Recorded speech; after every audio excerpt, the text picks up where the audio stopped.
And good evening and welcome back, everybody. This is our bi-weekly campaign set in Dungeons & Dragons 5th edition in a world called Thryane.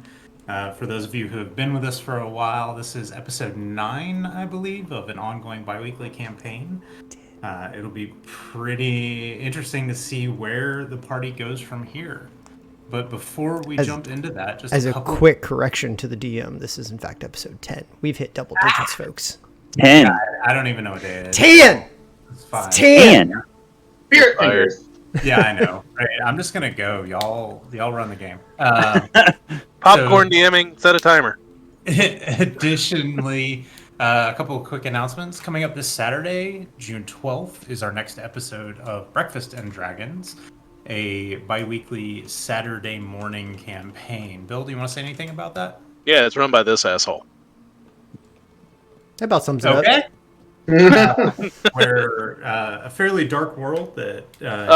Yes, it's a very fairly dark, fairly dark, Lovecraft-inspired fantasy world set in a world with over 20 years of character-driven history and lore, and the party just had a very traumatic event take place that we will see the literal fallout from when we come back Saturday, which should be fun. So tune in to this channel Saturday morning, June 12th at 9 a.m. Eastern Standard Time. And next week in this time slot, 7 p.m. Eastern Standard Time, we'll be shooting the Crit, our bi-weekly talk show where we have a panel of dungeon masters answering your questions. And speaking of which, up on our Twitter right now is the survey for next week's topic. So please feel free to answer the survey. The link is over in chat. Thank you so much, Tech Wizard Jacob. Additionally, as has been ongoing for a while now, our partnership with Go Figured and the folks over at Geek Unleashed. Thank you so much, and we're so happy to be able to offer a 10% discount code at gofigured.us. It's a 3D printing miniature company. Some of their stuff is gorgeous. Go check them out and use the code FOREVERDMs at checkout for a discount. And with that being said, we're cut now to our super animated intro that we don't have yet, or probably ever. One day. One day, who knows? One day. I'm gonna learn animation Optimism. so I can do like a little stick figure thing for you. For some puppets. The puppets. I'll do a puppet show. Let's do it. Recap: nothing but puppets.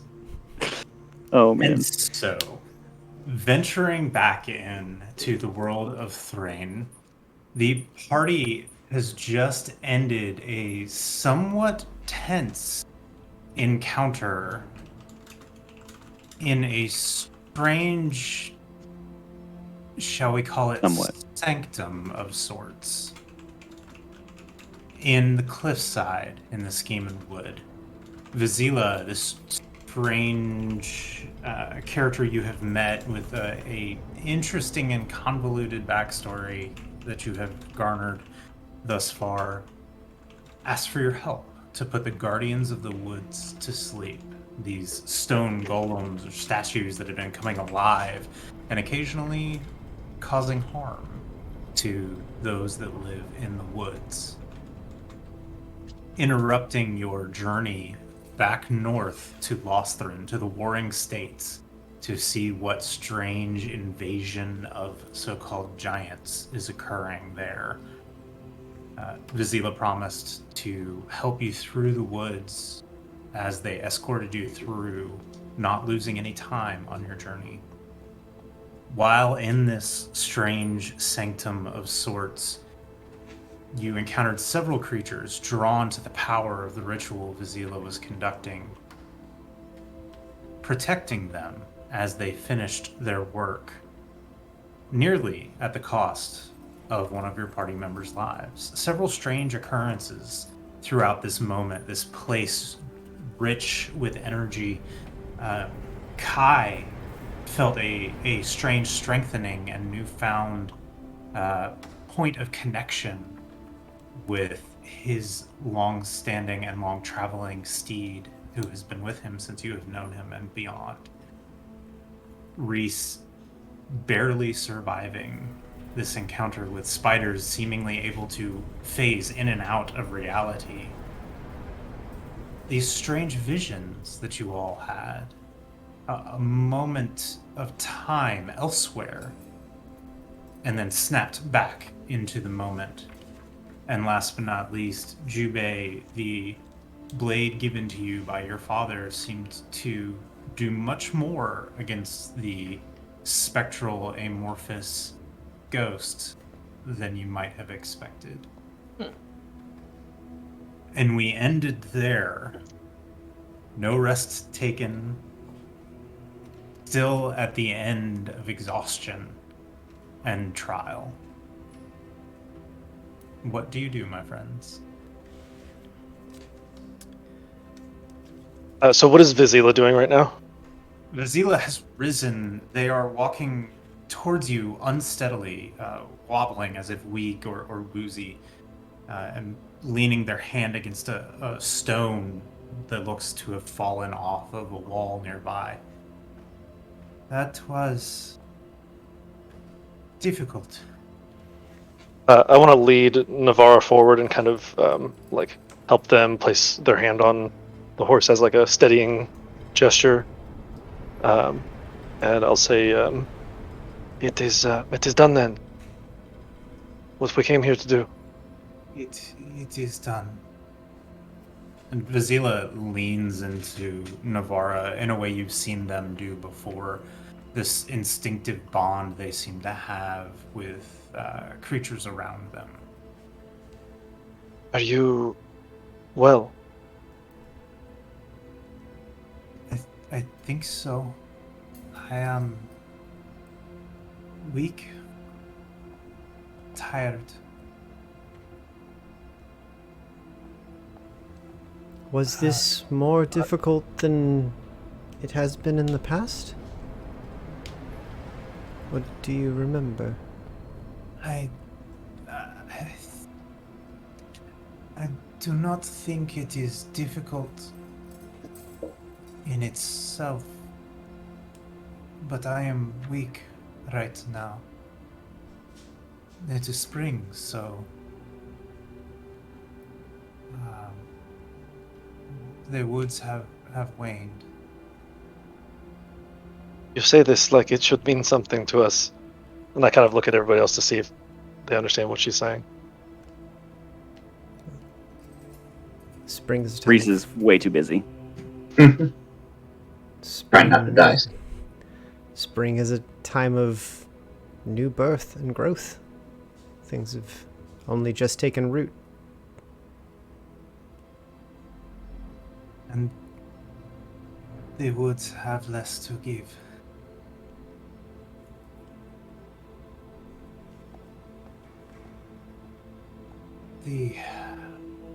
I suppose I owe you a bit more.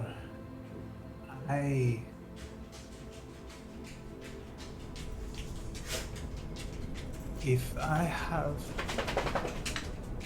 more name than Vizyla, I do not remember. It has been a very long time. I remember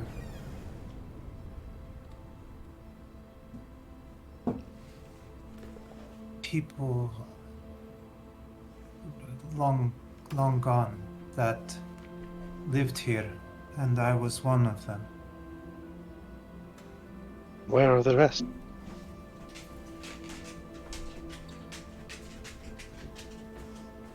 They look around with a distinct melancholy. They're gone.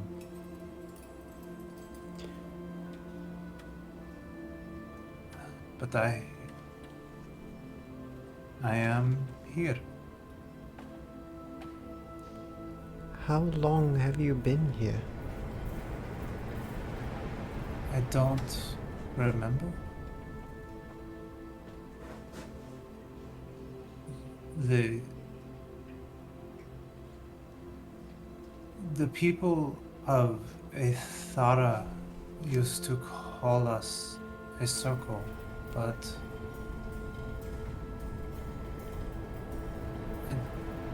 I have not seen them in a while.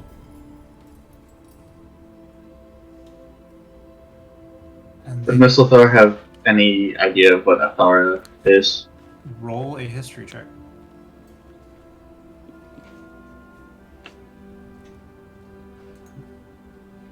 Uh, 17.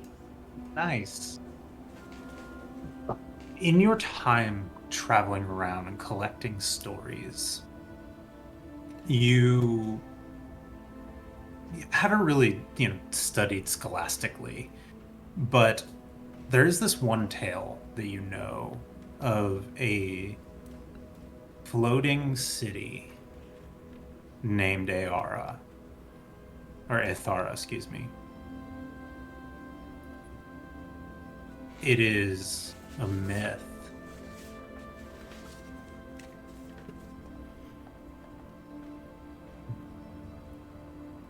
Being a floating city, not really a location that it sticks to. The story goes that it was a floating city that traveled around the world, traveled around Thryane, and there were, it was a city of gold, and there were people with power there that could move the world.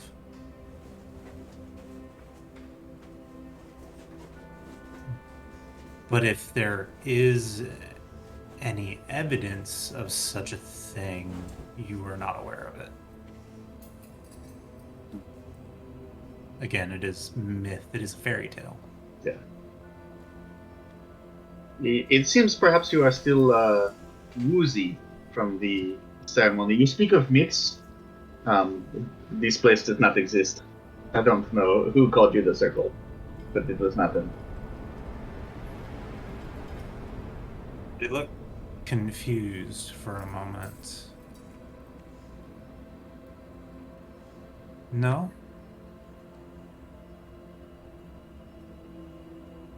No.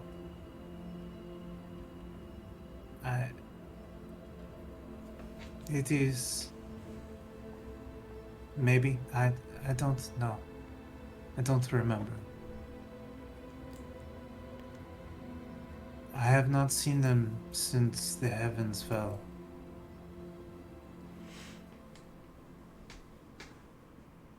To be fair, Miss, what several of us seem to have been doing recently would have been considered myth and legend.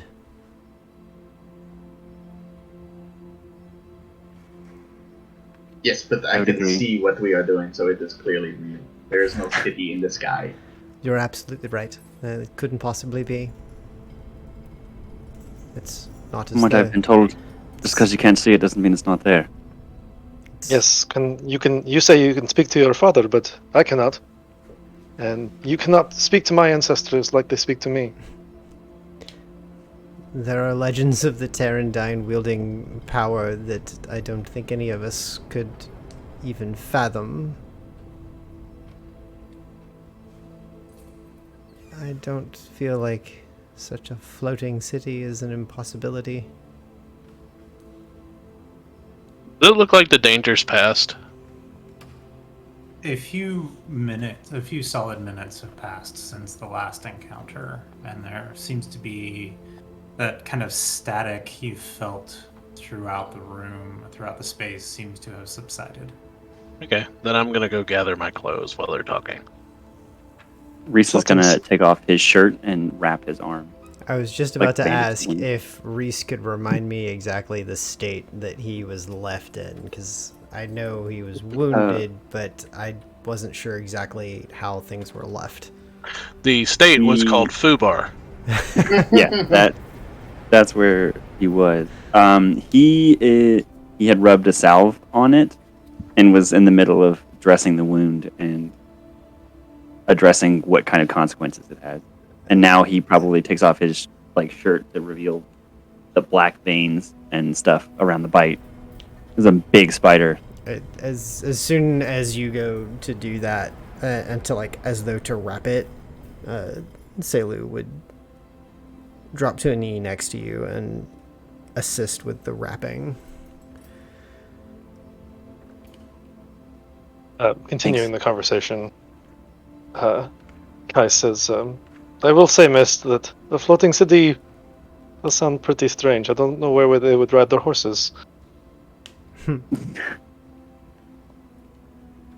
That is just another impossibility of this place existing. How would you travel to and from? What if they rode on, something that flew? Flying horses. I mean, your horse did just appear in here. I look over. I look over at Navarre, and I say, yes, we have much to talk about. I'm sure we all do. If there is a city that can fly and there is a means to travel to it, then what is to stop me from going up and seeing my father? I have never been able to do this. Who's to Perhaps say? we haven't just figured out a way. Who's to say that you can't?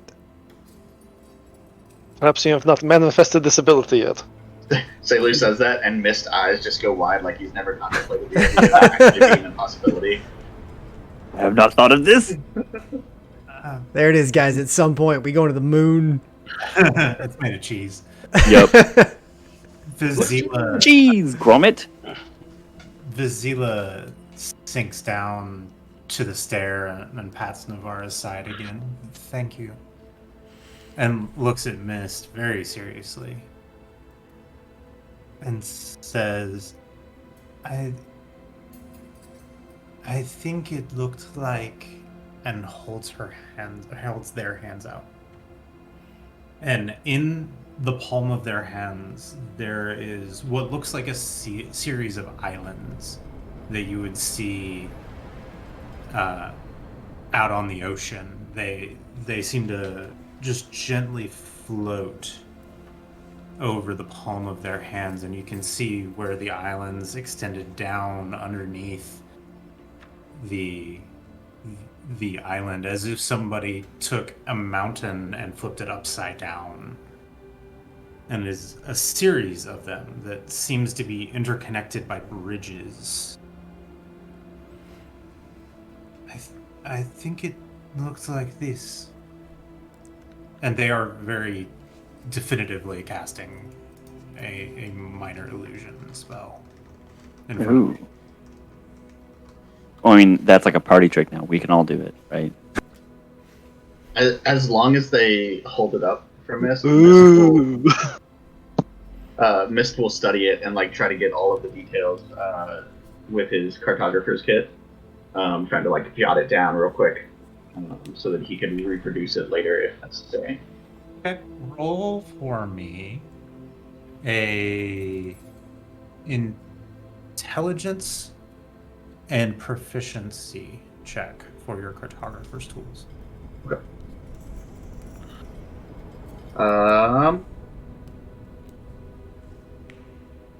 No, that's fitting. That's a 10 total. Okay. You have a very artistic representation of the illusion you see in front of you. It's real pretty. It's real pretty. Like most of your right. maps, super not accurate, but it's pretty. Yep. I think I have yet to roll above a 10 on any cartographer's anything. So, yeah. Why'd you put a dragon there? Because there needs to be a dragon there. There wasn't a dragon there. Because here there be monsters. The upside down islands or mountains are actually like volcanoes, and there's lava spewing into the bottom. That's how they stay afloat. It's the jet. Yeah. Jet powered. Makes total sense. Yeah. What good map have you seen that doesn't have a dragon? Of course there has to be a dragon there. Of course. Or sea monster. That's you. Vizyla speaks up again as the image fades in their hands.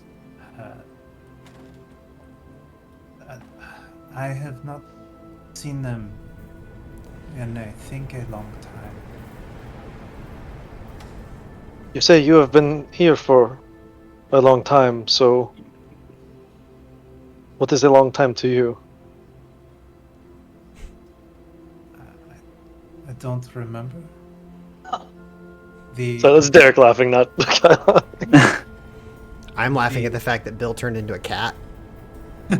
Yeah. Accurate. It's just Thanos and his cat now.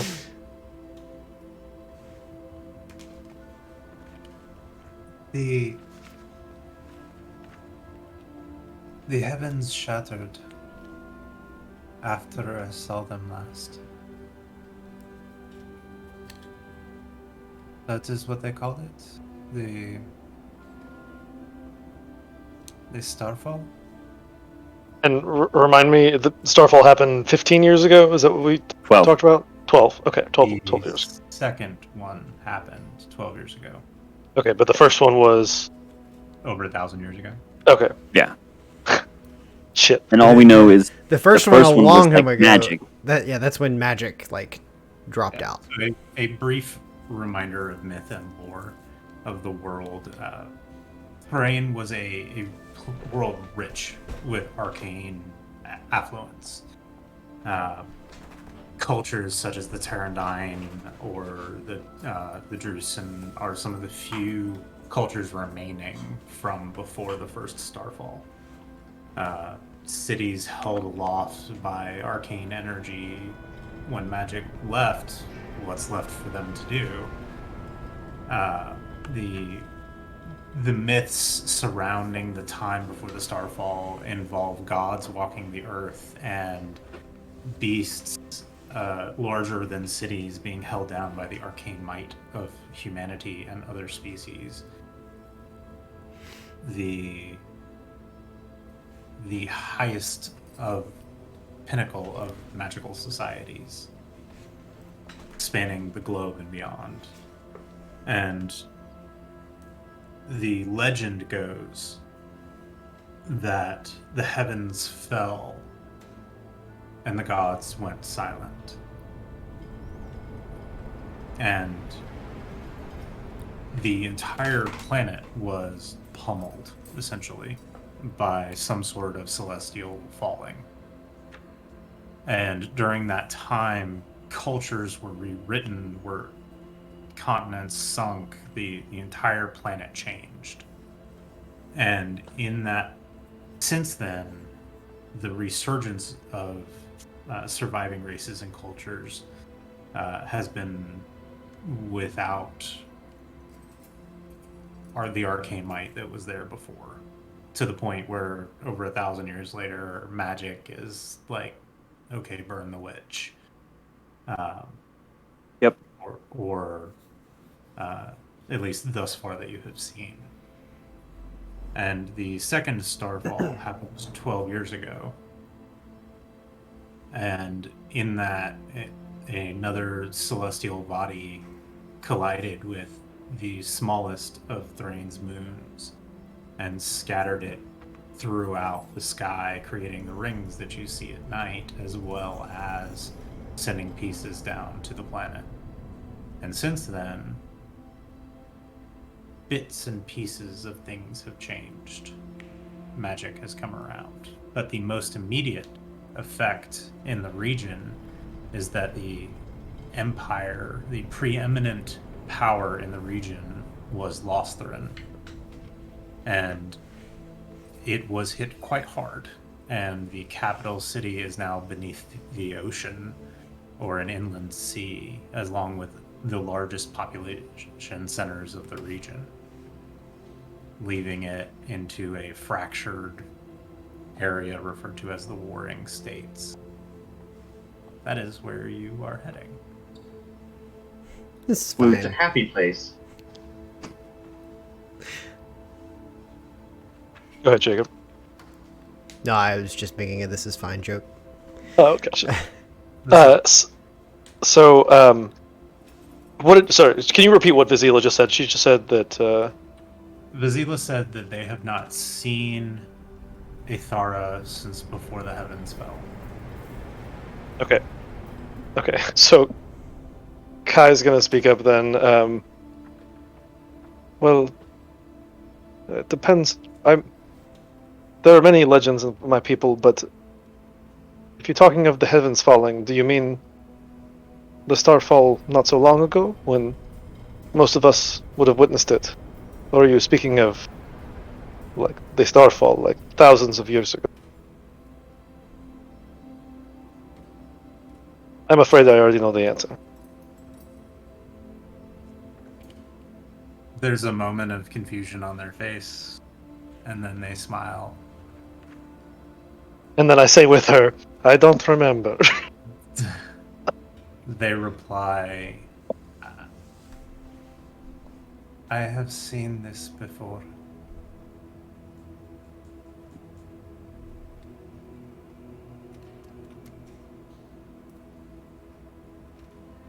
The bodies falling from the sky.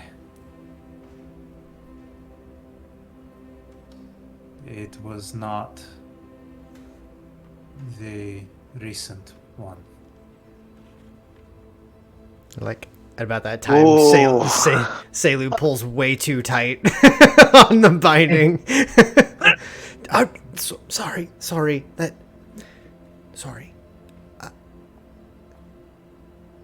Are you saying that you're 1,000 years old? On the back, you guys hear, breaking the silence. You look good for your age. I don't know how old I am. I'm going to take a gambler's guess and say older than all of us. You'd probably be right. Probably. I am bound, tied to this place. You mean the forest? For something I did? I didn't do? I don't remember. But as the seasons change, my duty changes.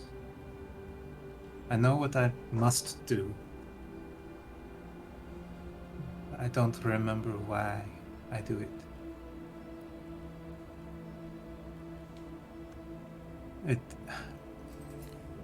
It is confusing. I mean, obviously there's a reason you're remembering it, so we're happy to help. That's all that matters now. Or maybe she is here to help. They are here to help us. They seem to know much more about, well, magic. It's like, Woo-woo. perhaps they can answer some questions that we all have. I'm not sure. Before we jump to that, out of curiosity,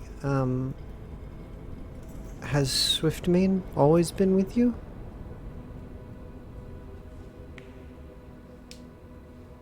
No.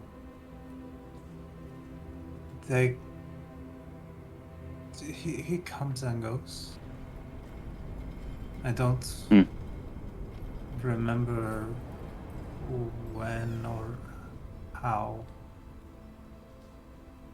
But sometimes he is here. Is he like Navara?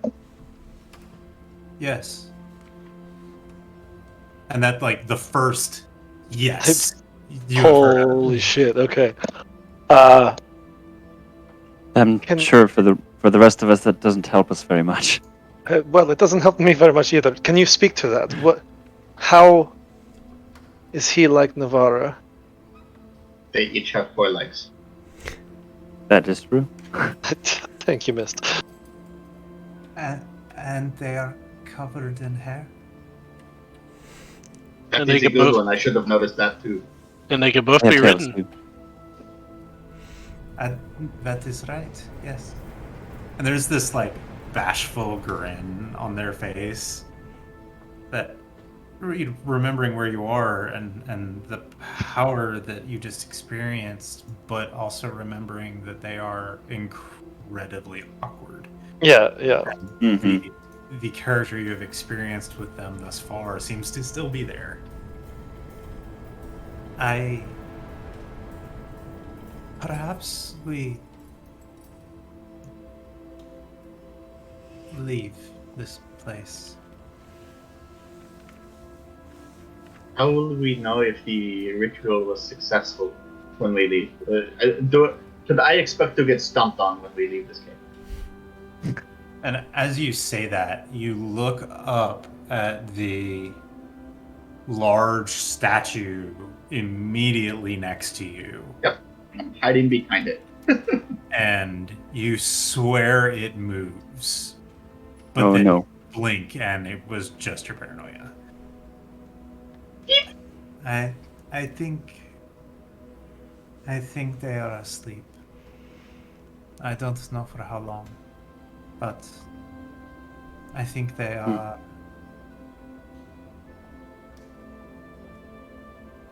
Is there a way to make us familiar to them? I don't know. I have tried. Let us find a happier place to camp and rest, I think. I think some fresh air would do us all a little good. I promised not to make you lose time on your journey, so I'm not as much worried about it now. I'm actually pretty exhausted. I want to keep to that if I can.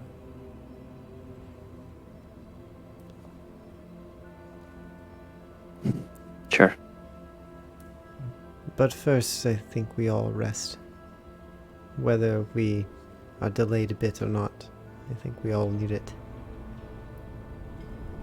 You said something about a happier place, and Mist is still like backing away from the statue. I think we can find. I think Swiftmane knows where we can camp. Perhaps somewhere we can see the moon. Rather than in this cave. Yes, please. Going this way. Goodbye. With a bit more sure-footedness than they had a few moments ago, they rise and head over to the torches nearby and pick up a handful of dirt or soot and gravel and snuff them, leading you out. Sailor kind of. Reese is gonna grab his clothes back up and like his cloak, and there's a moment of panic where he's looking through his things, and he pulls out a really small flower that is starting to wilt, and he takes his fingers and blows his hands over it and casts Spare the Dying on it, and it kind of rejuvenates slightly, and he tucks it back into his cloak, throws his cloak back on. So remind me, this is not big enough for a horse to get through. Correct? Okay, so before we leave, a guy speaks up, he's like sounding a little concerned. He's like, so she's here now, and I'm not sure how.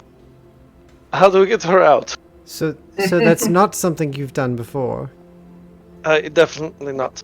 I saw you and Reese in danger, and I needed Navara. I needed a way to get to you faster, and then she was there. You did magic, you mean? Well, no. You might as well just accept it. He's not going to stop telling you that you did. No, I think what happened was I think I spoke to my ancestors in my head, and they granted me my request. It was not magic. Okay. Very well. I think we can help with that. They reach over and place a hand on Navara's neck, and will you wait for us? Navara looks at Vizyla, looks back at you, and then remains. Just stands there. We are just leaving her here? She will be fine.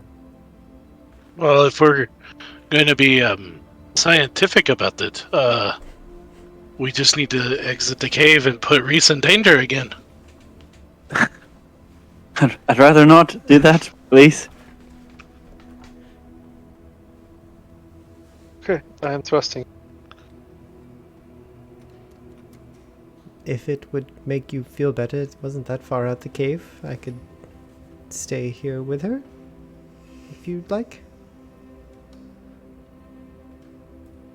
Vizyla says it will be okay. I believe. I do as well. So venturing out of the cave, Vizyla's kind of using the wall to steady themselves. Sailor kind of helps Reese to his feet. Then, did you need help with your pack? That's an awful lot to carry. Surprisingly, I've actually lost a bit, but I think I'll be all right. As I don't think I need it anymore. As you head outside, Vizyla says, "Come, come," and begins wandering into a thinner patch of the wood. And there you see Swiftmane and the remainder of your horses waiting. And this patch of wood is wide open. There are trees, but you can very clearly see for quite a ways. Vizyla comes over to Kai. So, what is your place of peace? Your place where you feel the most connection to Navara? My homeland, the plains. Wide open, yes? Yes. And when she came to you, you were moving, yes? Yes. So run.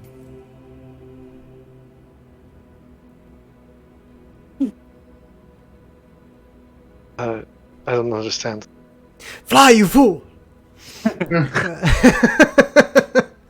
Think of her beside you, running across the plain. Focus on that. On the connection. That is what happened in the cave, so I will try again. I kind of like look at Reese and I'm like, I'm not doing magic. I like, okay. And then I'll find like, I don't know, the most open path I can between the trees, and then just take off that way. Okay. He's doing magic. 10 feet pass. It looks like magic to me. 20 feet pass. 30 feet pass. What is going through your mind? What are you doing? Thinking, rather. I'm thinking back to growing up on the plains. Even before I met Navara, I'm thinking of like running through the plains, the smells of it. Like the grass is kicking at my feet and knees as I'm flying through it. And then I'm imagining this is like more of like a sensory experience than like seeing it in my head, but like I smell the plains and then I think of how Navara smells, and I think of like the sound of her galloping through the fields, and that all was like going on at the same time in my head. Roll a wisdom check for me. Just straight wisdom bonus. Sure. Not great. 13. Okay. Well, low threshold, sir. Okay. You hear the brrup, brrup, brrup, and it becomes more and more real. And what the rest of you see is striking the ground next to Kai is like flashes of a star twinkling in the pattern of footfalls of a horse, hoof strikes. And Kai, a hand comes out trusting, and there she is. And you are both full tilt moving forward. Instinctually, I will mount, like the running mount that I've practiced all my life. And without issue. Guys, I'm on a horse. Pretty sure. Of course. Eh. It was totally not magic at all. Not at all. Kai's got this stupid look on his face, this stupid grin on his face as he like rides back around to you all. It's worked. Jubei comes out from behind a tree where he's dug up some like natural carrots and potatoes he found. He looks up. Oh, hey, we got the course out. That's good.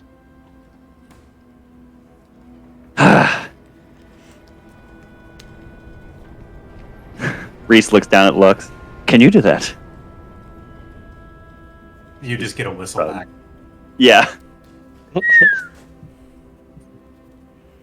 That it is about connection and intention.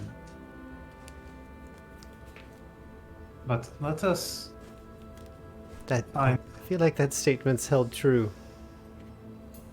a fair bit for several of us. It seems to be how magic works.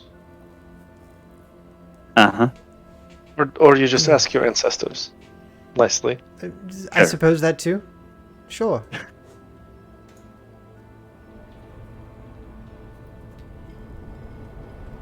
Just saying, Kai, I saw a beam of light shoot out of your chest. Shit! I'm Thryane leads the group of you as you talk to an area where there is an old, long disused fire pit.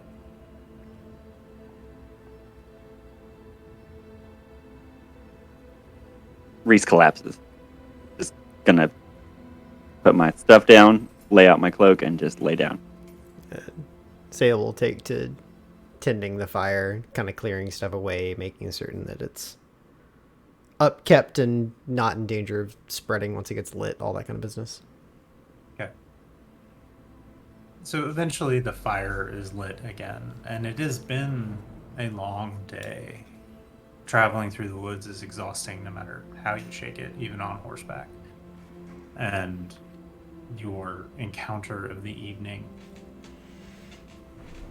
you find yourselves at a warm, comforting fire.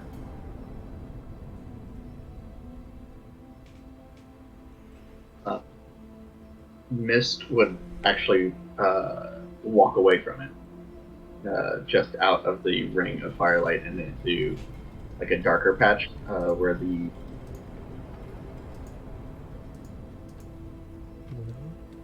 Why did you just do that?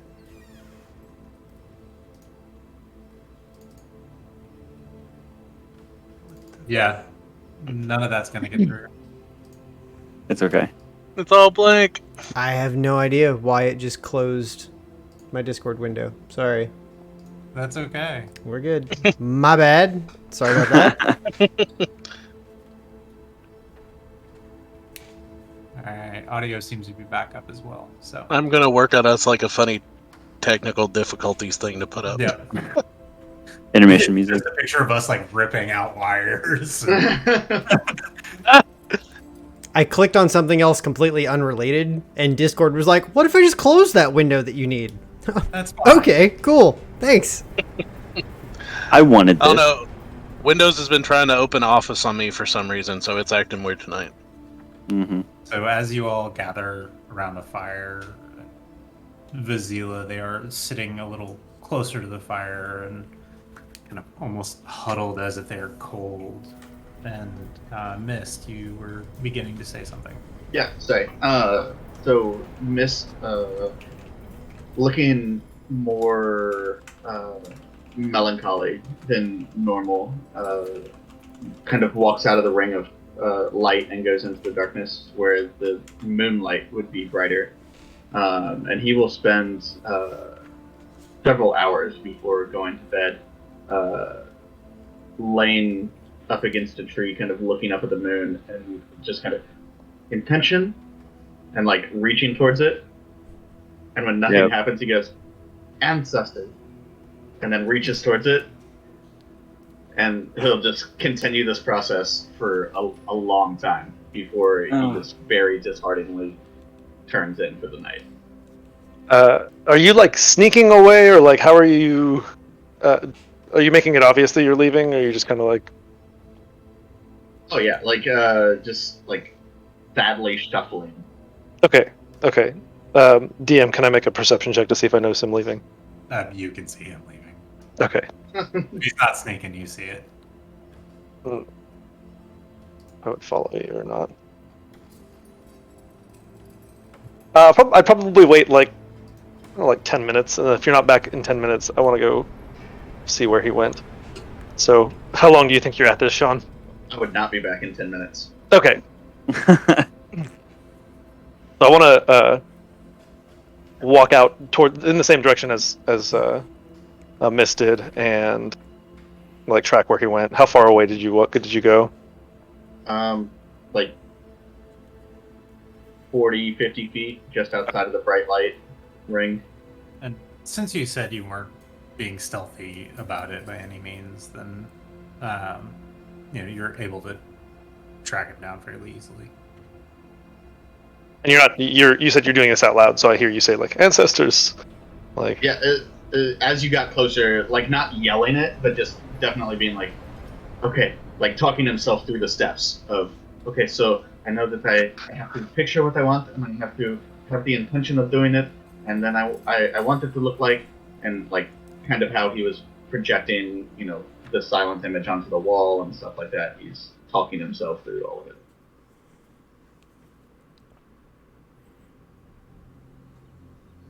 I'll speak up from the darkness.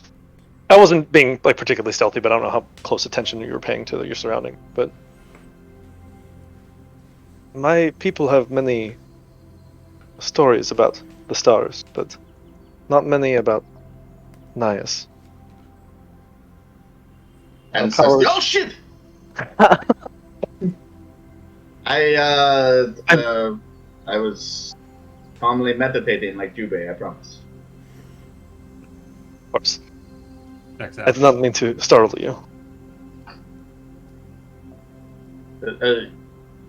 You want to hear stories about the Nias?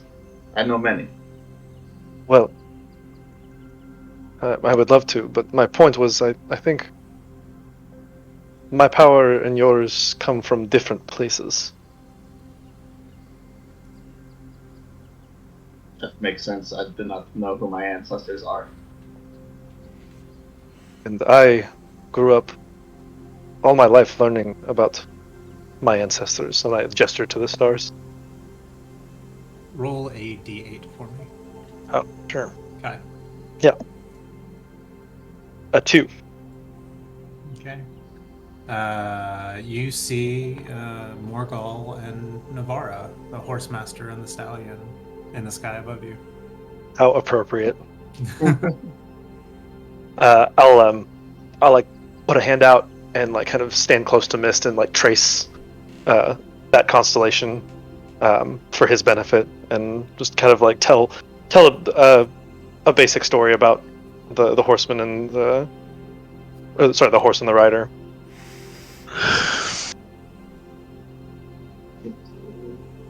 This is beautiful sentiment. I do not understand why your ancestors would become stars. But I guess we have to go somewhere. There are many stars up there. Perhaps that is where we all go in the end. I do not know. I want to go to the moon. To speak to your father. To see, and like he almost, his speech kind of tapers off, as he regards you for a moment, and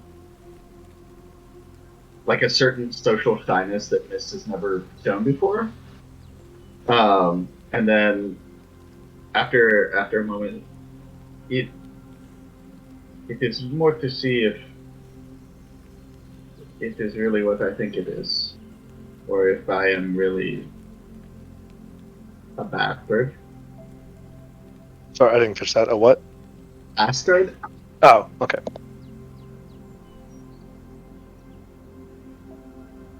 Well, then I will go to the stars with you.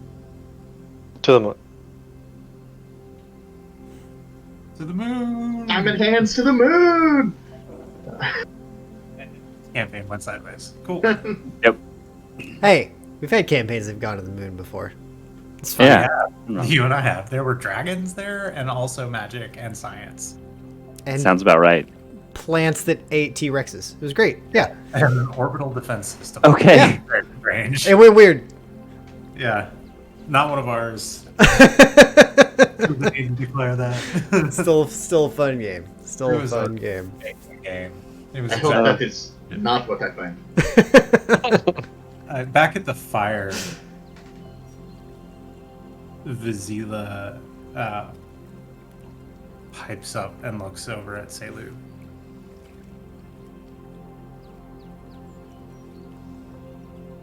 You come from the Terran? Mm-hmm. It's from the forest there. Decided I needed to see more of the world. The Terran was a beautiful place. Last I checked, it still is. It has been a while. Given your definition of a while, I would imagine that could be a great long time. At least for some of us. Not that long. I can leave. I do leave sometimes.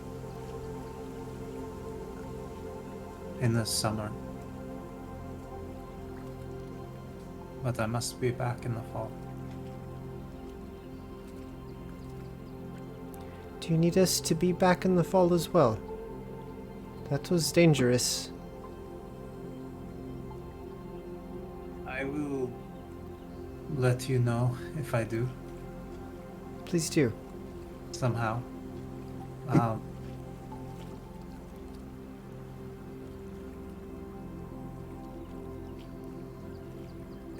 It has been a while since I have been able to speak with more than just Sandy.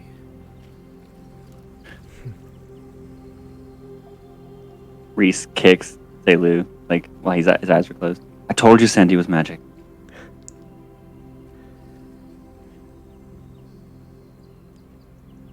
Yes, yes. You're very right about all the magic things.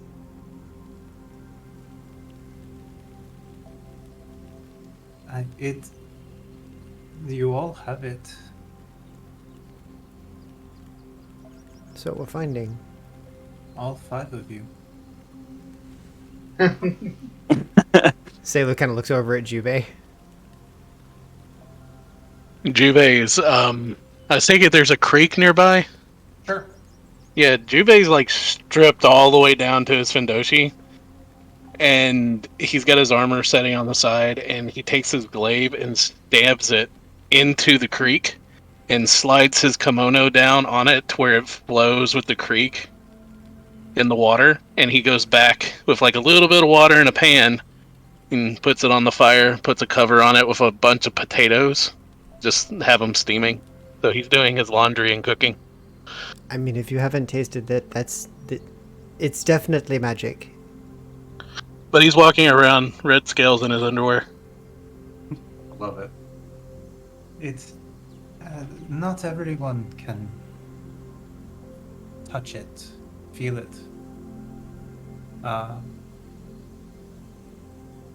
But you all can.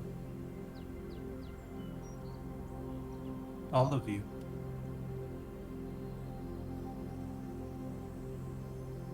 They realize you're looking at Jubei. Even him.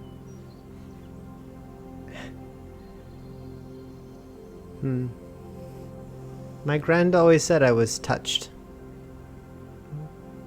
Perhaps he was right.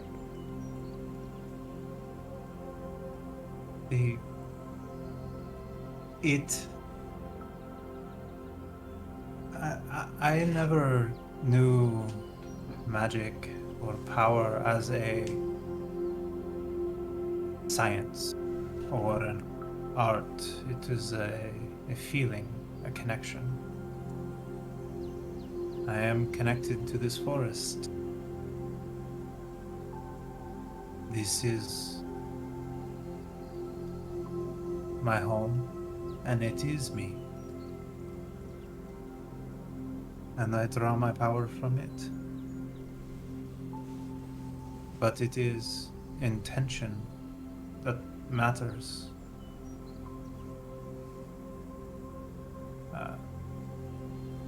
When you draw from something, it is how you mean to use it. And there are bad people who use power for bad reasons.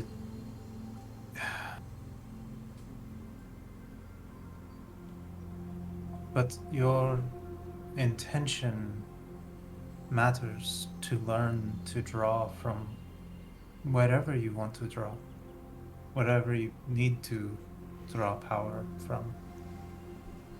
As you say that, and as they kind of continue on a little bit around like that, you stating what you need to draw, Selu like stops, reaches for their pack, grabs their book, and like flips it open to another page, and then like props it up on their knees, and is just like sitting there listening and like etching while conversing back and forth with Vizyla here.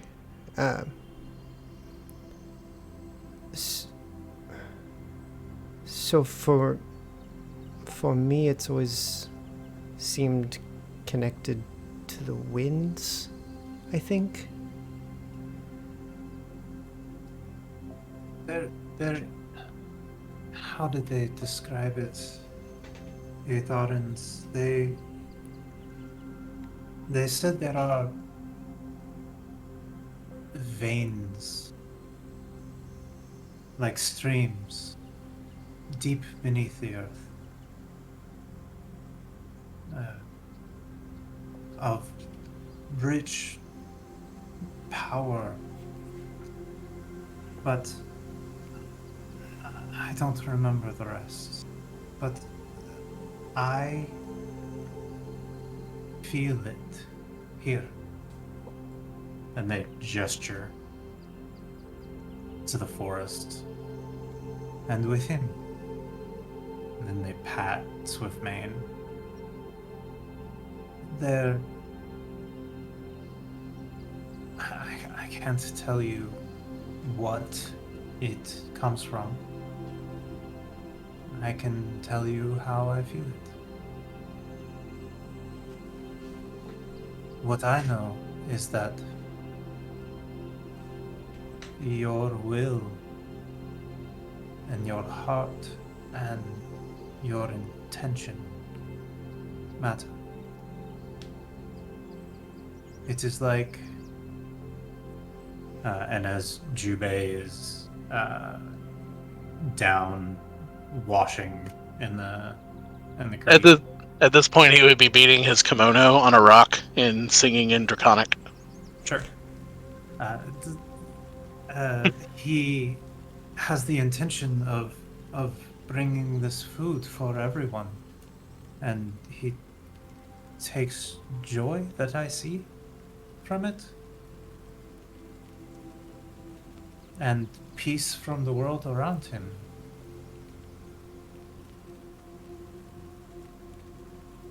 That is intention. Have you ever experienced it such that you...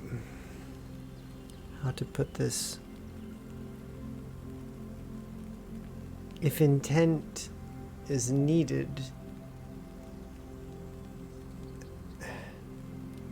what if it just happens? What does that mean? That means you need to learn. Well, I think that's a given at this point. I don't know what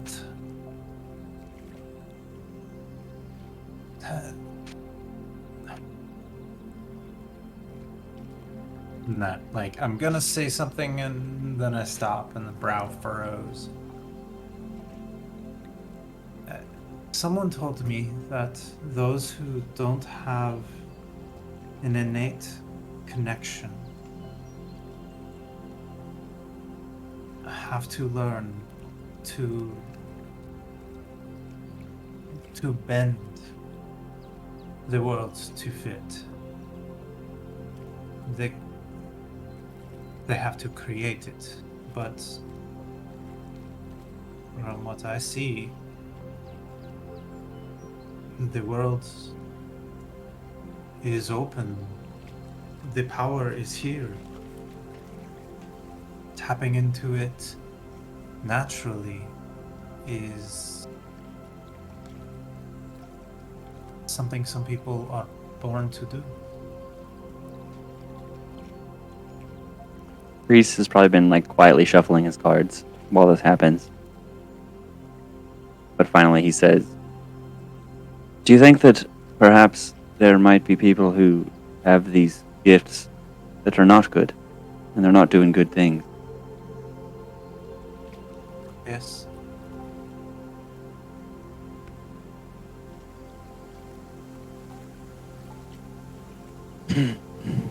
Reese, roll a D% for me.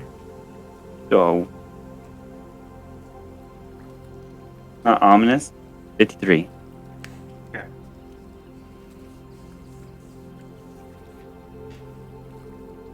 There are bad people. There are good people. There are horse people. And they gesture at Kai. Of course.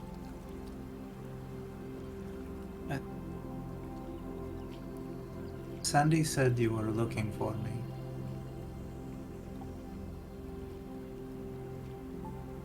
I don't know what I can do for you. But if I can, I will.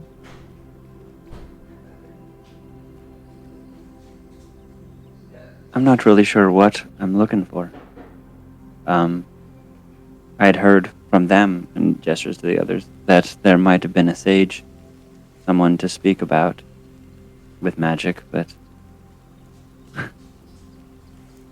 I'm not really sure what I'm supposed to do with my powers.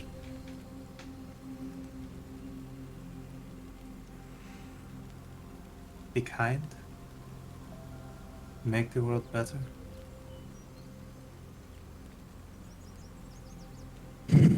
I do that where I can. I don't know what I can do for you.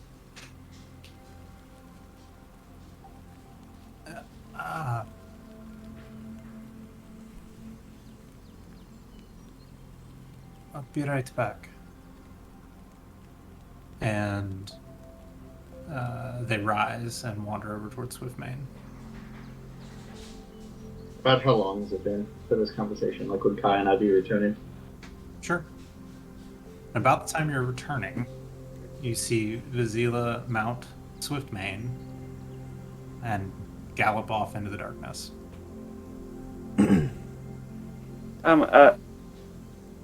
Okay. Kai, that was the probably nicest gesture that I don't understand that anyone has ever made to me. It feels good to be wanted again. And he will, like, clap you on your shoulder, regardless of you wanting him to touch you or not.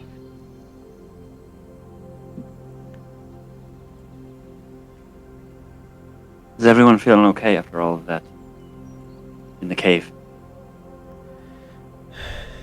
Jubei comes walking up with his armor, carrying it in one hand, and his kimono stretched out on his walking stick over his shoulder, soaping wet.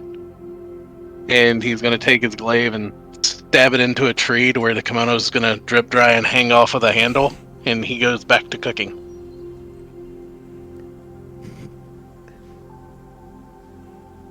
Well, Jubei seems no worse for wear. Because he's a great warrior, I'm not surprised. Aside from seeing things that I had never seen before, I am fine. The spider seemed to walk over me. It was nice. I like not being seen. Yeah, I'm actually a bit jealous about that. I'm going to work on that. You did hide behind a statue the entire time. I started off pretending to be a rock, and it worked very well. Fortunately, it didn't work for me as well. Well, this conversation is going. Jubei's going to take the lid off the cast iron pot and reaching into that chromatic warding to where fire doesn't bother him that much. He's going to start picking up these potatoes, and he starts coring out the larger ones. Like a badass. And he's going to start pull out of some of the provisions that he picked up in Schema. And he's going to, like, quarter a sausage and slide a sausage piece down in each of the cored out potatoes. Slide a piece of cheese in each of the cored out potatoes. Man, He's I'm gonna- hungry. Yeah, he's going to crack an egg and fill up the gaps. Are we not going to fade to black for this, like, wow. Yeah. And he's going to he's going to shear off the bottom of the potatoes so they sit upright. And he's going to put them back in the pot. And then he's going to take what's left of the innards of the potato and mix it with a little flour and a little cheese. And he's going to make, like, little charred cakes to go with it. Yeah. Wow, I'm hungry now. Yeah, that sounds good. Every freaking time. He's Alright. still cooking naked. Well, naked-ish. And you guys will see for the first time, because he usually wears it as a belt wrapped around him. His tail is actually kind of free, and the white hair he usually has in a top knot is, like, cascading down, and his beard. But the end of his tail it's very, think Chinese dragon style. There's a trail of hair that comes along his tail, and it poofs at the end.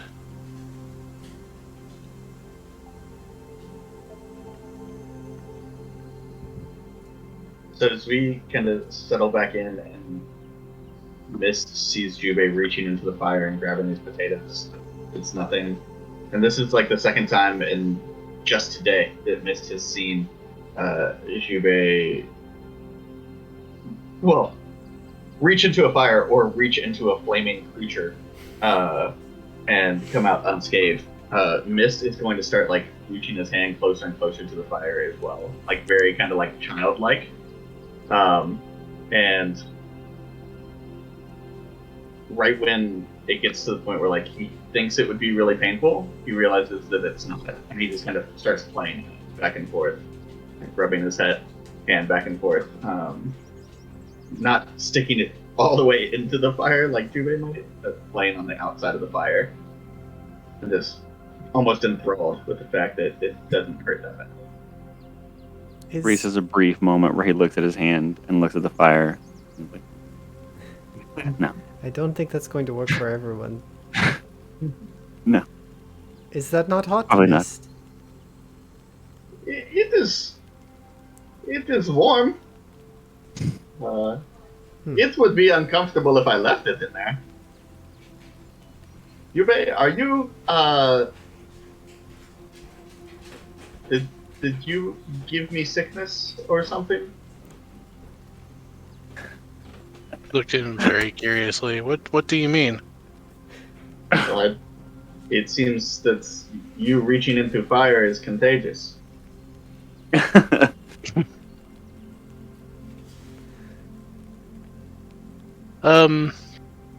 don't know. My mother, and he kind of playfully waves his hand through the fire. My mother told me it was when the dragons are balanced within you, fire will not burn you.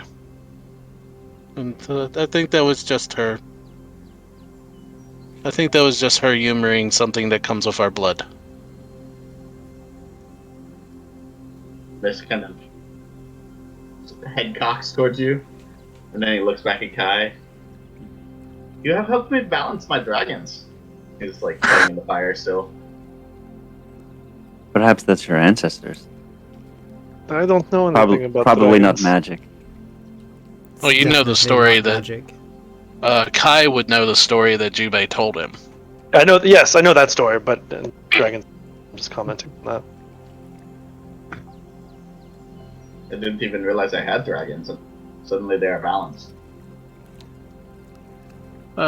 Well, we each have two. All of us.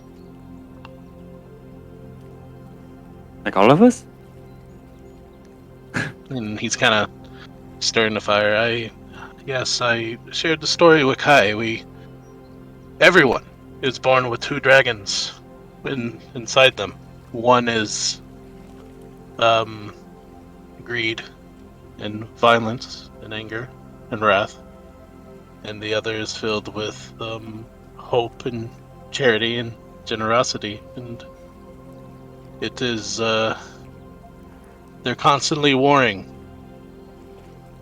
over your fate and your destiny.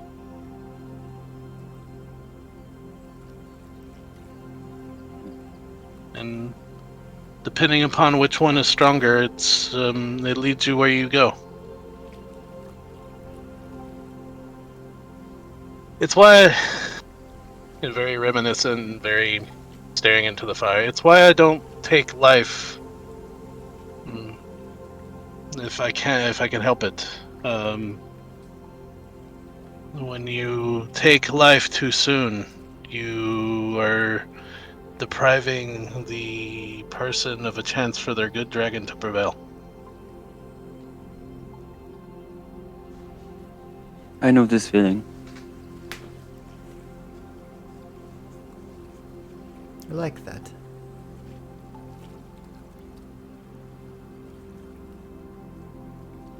Mist will like very subtly, almost like a sleight of hand kind of thing, kind of reach back or reach in the direction of the moon again and go, dragon, and then just shake his head.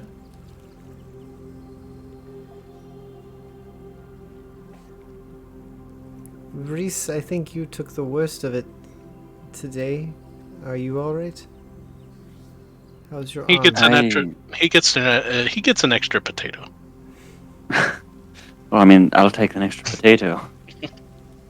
But, and he'll, like, probably the first time in a while, he, like, doesn't have his cloak and all of his extra clothes on, so it's just, like, topless with, like, the wrap. And there's probably, like, black veins, like, his veins are kind of, like, blackened, but his fingers move. It was not pleasant at all, but I'm here, and I feel okay. I feel tired.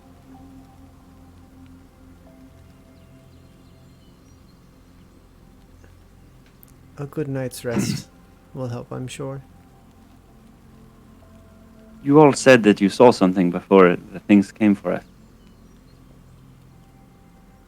a moment, for just a brief moment, I was back home. It was so real. But it was a pleasant one, though. It was for me. I was in the garden with my grand. She was telling stories. She rarely stops telling stories. But whether you're listening or not, she just keeps on talking. It's impressive, really. I've met a few people like that.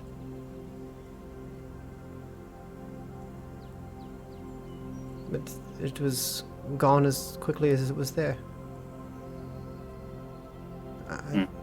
What did everyone else see?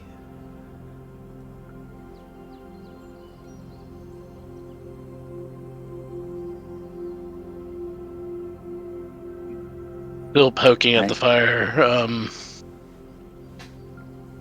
Something I cannot have. Was it of home?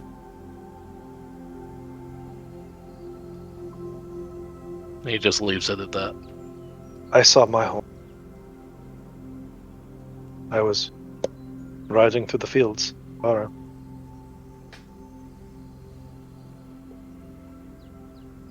That seems pleasant. It was. What about you, Mist? Hey.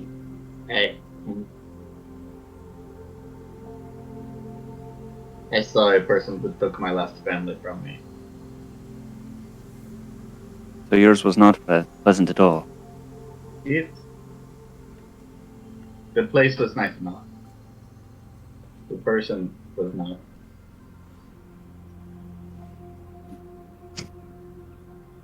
In that awkward moment, emerging from the shadow, visible to everyone, is the antlered and furred large form of Swiftmane bearing Vizyla back.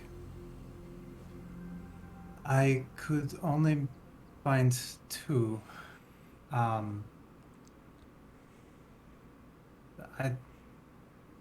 wanted to say thank you. And they, dismounting, pulled out a pair of pendants or necklaces.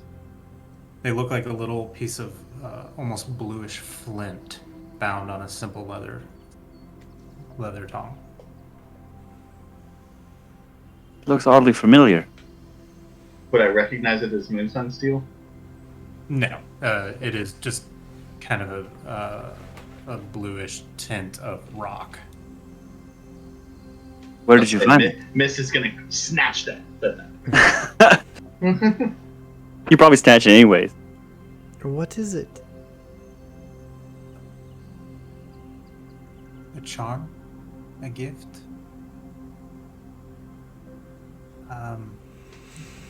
If you are uncertain, in the moment, it might... Intention matters. And they hold out these two amulets.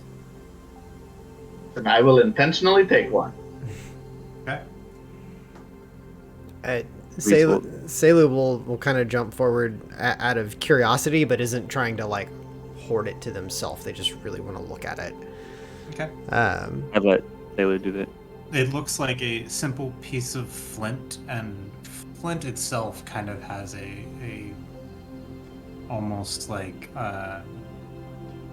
cobalt glint in the light. It's a black stone with just this like sheen of color. Chipped off on one side, slightly curved like a claw, with a hole drilled through it and a simple leather thong. I intentionally put it on, and I'm like saying all this out. Does it look like anything else that I have ever seen in the wilds before? You've seen flint before. Sure. You've seen leather string. That is literally all it looks like. Nothing special or innately interesting about it visually. It looks like a primitive necklace. Thank you very much for this. You guys got some Coachella jewelry. It is very pretty. And as Reese thanks Vizyla, I'll kind of palm out, show it over towards him. It's very interesting. He'll take it and look it over. Feel it. Mist in D&D Beyond, if you would add Vizyla's charm to your inventory. Okay. Vizyla. Got it.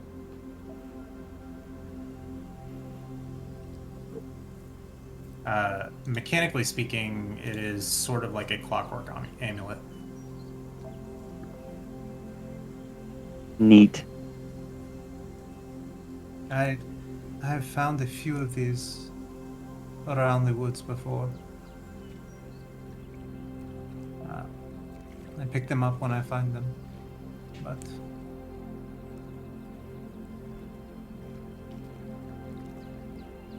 for the those of us who are not looking it up currently, it is a small stone charm given by Vizyla. It's when you make an attack roll or a saving throw. While wearing the amulet, you may forego the d20 to take a 10 on the die. Nice. Definitely be nice. Yep. With the way I've been rolling. It is similar to a clockwork amulet. Mm-hmm.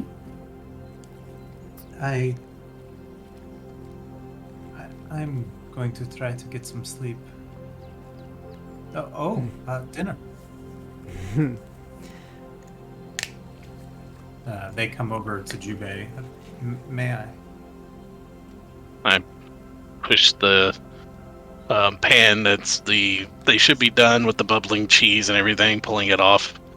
He takes his own and he bows to her or them, and goes and takes his sword, still allowing his clothes to dry, setting near his armor, and meditates while his food cools. As you grab your sword and stand up, where did you get that? Well, my mother sews, and he hooks a thumb into his fundoshi, and it's it's better than walking around nude and Your weapon. for a moment he's confused. This was and you see a sad look on Jubei's face. This was a gift from my father. Roll an insight check for me, Jubei, as Vizyla is facing you.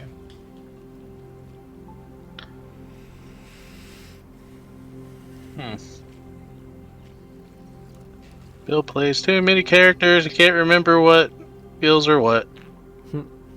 Preach. So that's a 13. Okay. Vizyla nods. Thank you. And turns back and gathers a small wooden bowl out of their equipment and starts kind of scraping up a little bit of the potato and cheese and all of that. Yep. Jubei goes and kneels a distance away by a tree and rubs his thighs in very traditional and lays the sword in front of him and just settles down. Hell wraps around his waist. Awesome. Dinner and then rest, I think. I think that's a good plan. I agree. Reese is already half in his hot potatoes. He's not going to wait. Reese, why don't you hold on to that charm? Reese, why don't Hmm? you hold Hmm, on to that charm? I mean, I guess so. I don't mind. I'm thankful for it. I try to be in the position to protect you, but for some reason, often I am not. Perhaps this will help. Perhaps. I appreciate it, though. I'm not trying to get in the way. I think you're far from getting in the way. You just found yourself on the wrong side of that. But maybe that will help a bit. Perhaps.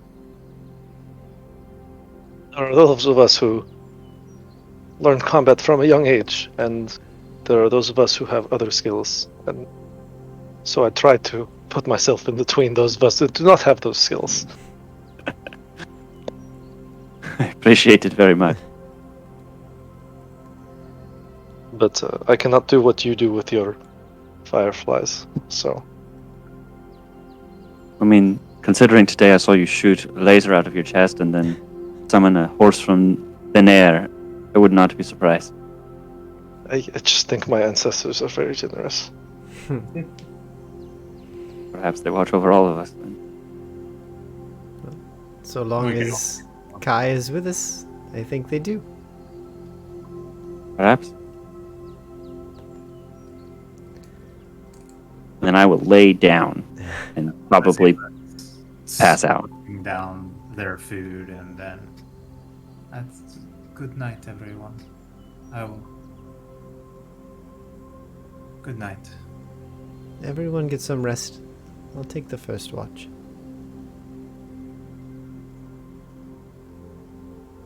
Restart your sleep. I mean, does the magical mystical dolph sleep? I don't know. Does it? We haven't seen it. It was curled up with Vizyla the night before. So, Oh, Lux is sitting there right next to Jubei, like sitting really proudly, like chest puffed out, Hey, staring at the pot with the potatoes, and its little tail is like wagging. where's No my... sound, just watching. Jubei's meditating. Oh yeah, no, she's waiting there, just waiting. She knows not to take it out of the pot. You will notice that of all the potatoes, there is a little one. Love it. Then it's definitely that moment of like slowly getting closer to it and watching other people to see. and everyone's And then aware just- of the fact Everyone's fully aware. they're slowly, ever so slightly getting closer. For the last 5 minutes, I've heard my dog dreaming from the other room. Yeah. It's the cutest thing ever.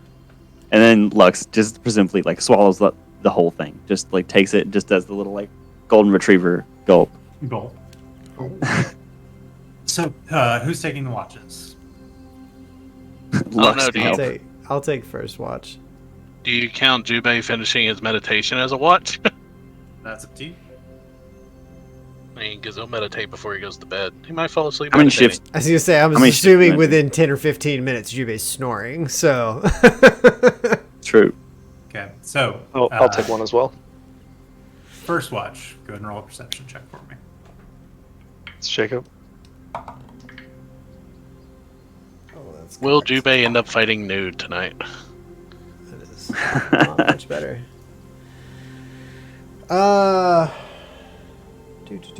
14. Okay. Just technically below my passive. Yay, rolls. You're nodding off a little bit. Yeah. Realistically, probably spending a lot of time with my journal. Distracted. Redrawing pictures of the Kestrel-Vix. The entry for Vizyla is like the next page over from the Kestrel-Vix. And Vizyla is who I was drawing through the entire conversation of all of that and like jotting down information. I love that. If the Kestrel-Vix is still awake at any point, Selu would take a moment to walk over and just rub their hand down their mane, and using speak with animals. Do you mind if I just a few bits? And just kind of rubbing my hand across the hair, just to get a small tuft, if they are willing. Roll an animal handling with advantage. Do you care if I yank your hair out? Yeah. That is 14 on the die, so 19. Okay. It looks at you for a moment, and you're like, did the spell work? Did it not work? Like, what? And then it leans down and pulls a tuft of hair out that drifts down out of its muzzle and lands on the ground. Thank you. And I'll gather it back up and kind of give a little curt, just nod of the head.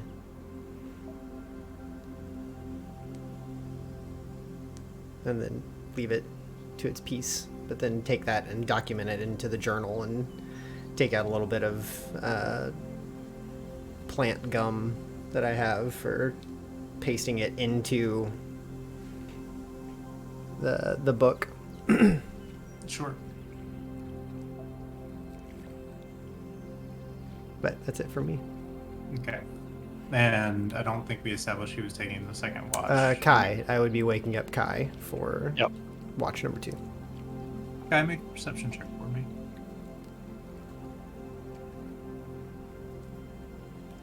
Oh, 30-20. Okay. Nice. The first 20-30 minutes, the fire is dimming down considerably, and your vision is settling into the darkness a little more. And you see a little bit of movement just at the edge of your vision. This large quadrupedal thing with a large long tail moves. And a few moments later, you see it a little further away, just kind of making a perimeter around. And at one point, it stops, and in the moonlight, you see, looking at you, at the group, one of the Drake kin that you encountered on the road into Schema. And it looks at you, and then turns and heads further off into the forest. Oh. Okay. Oh, And the rest of your watch goes uneventfully.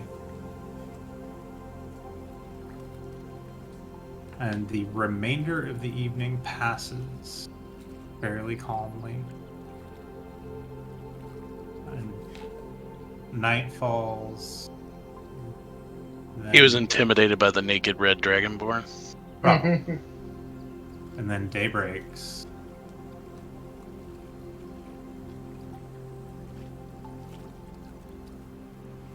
In proper Gabe fashion, we pick up the pieces and move on. Pick up the pieces, and then move on with their lives. Ow. And can I hit that button? What? Can I hit that button? Yeah, let's hit that button, guys. I mean, I'm probably the only one that needed it. No, Jubei lost 10 hit points. I healed 2 HP, but I did get my rage back, which is good. Rajay. Yes. I only got all my spells, all my healing, half of my health. Get good, noob. Yeah, I only took like 40 points of damage, okay? That's fine. This is I fine. have 20 health. But the sun rises, and a gentle kind of blue-green mist settles across the forest and begins to burn off.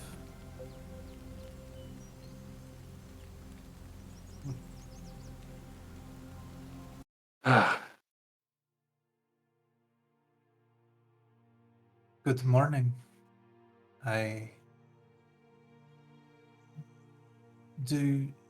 We should probably get moving.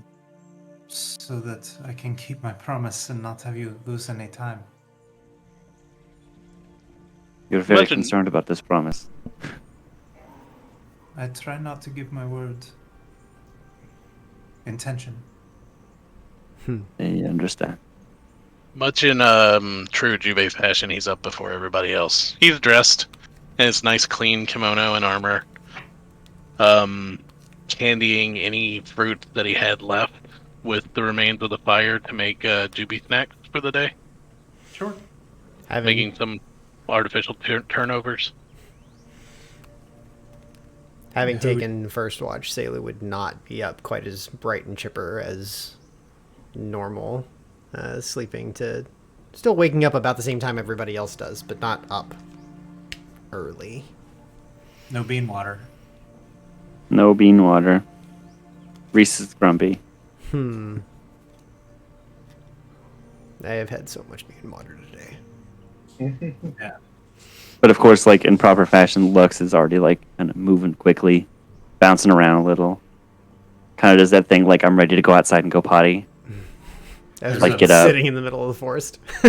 Yeah. There's a moment where Lux is bouncing around, and Swiftmane lifts their head up and just plants a paw, hitting Lux to the ground.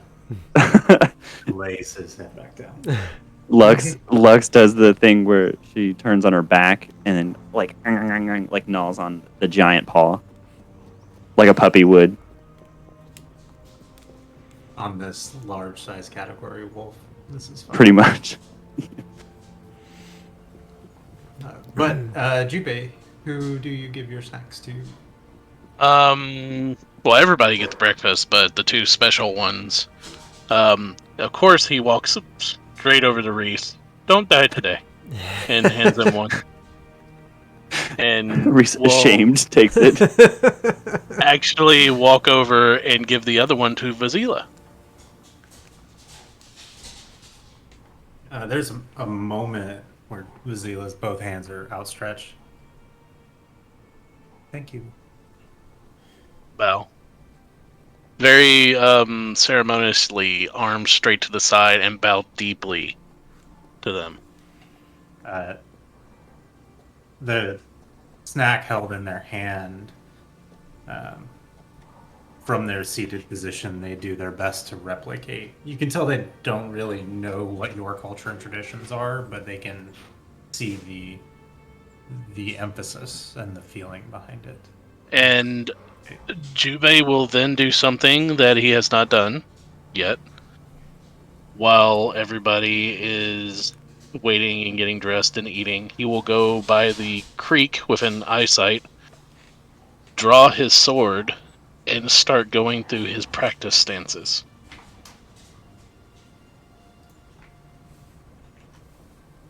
Reese is actually going to watch while he eats his breakfast. Not like creepily, like sitting right in front of you, but just like keeping an eye. Very interested. He's had to fight more since meeting this group than he's had on his own for a while, and Mm-hmm. he's got to maintain freshness.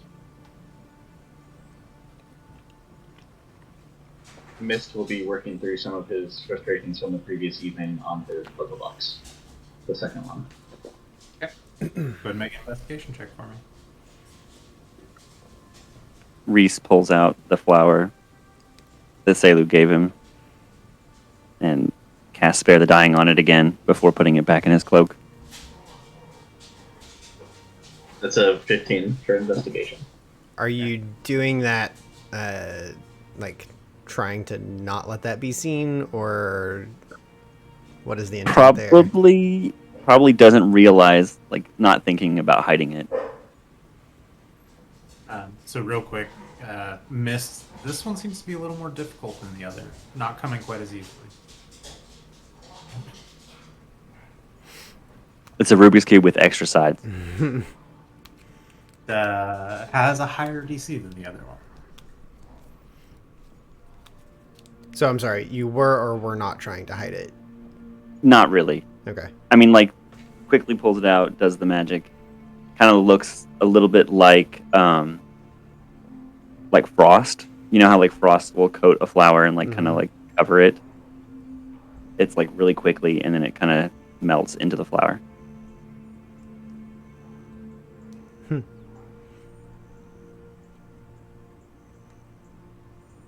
After a breakfast and a brief morning reprieve, Vizyla begins to lead you back through the wood. And the further north you head, the more dense the forest begins to become again. This lush and overgrown, less traveled region of the forest. And winding through, eventually you find yourself coming around the edge of this large sinkhole. And Vizyla stops. Don't go down there. Wait, Just turns and keeps going. It would wait. not be the first sinkhole that we've gone down. Why do we not Yeah. go down this one? Were these common, Vizyla, in this area? No. We happened upon one underneath the house that took a man's life.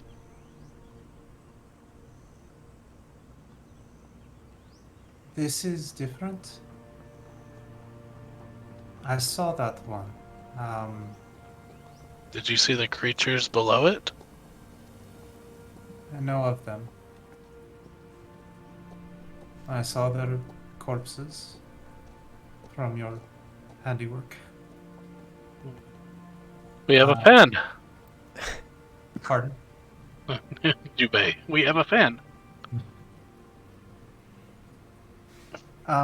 This is not the same. And as you look at it, you can see, sinkhole is really the best way to describe it. It's, this hole caved out, but then it is this large natural cavern below. And there, it is, from your viewpoint, absent of any of the visual markers of the previous. And it doesn't appear to be recent. It appears like there's growth down there. Water sinks down into the hole. It's very, very old sinkhole. Can you say what is down there?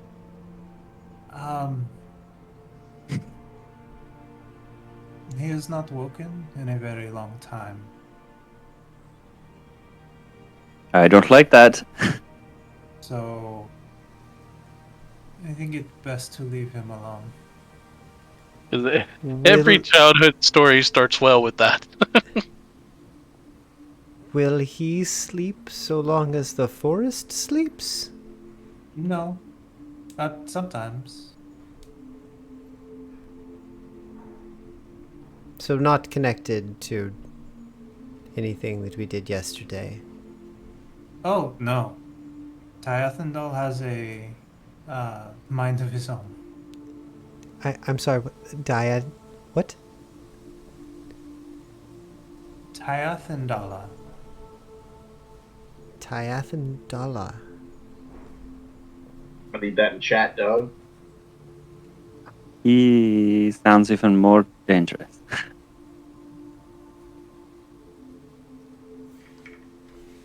Thank you.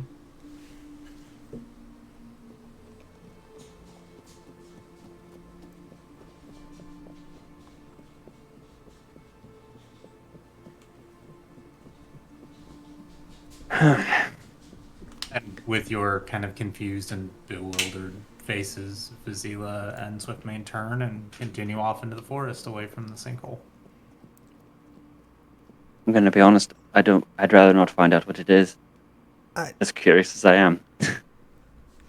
And dragons, gems and lava snakes, Tyathendals in the holes. Got it.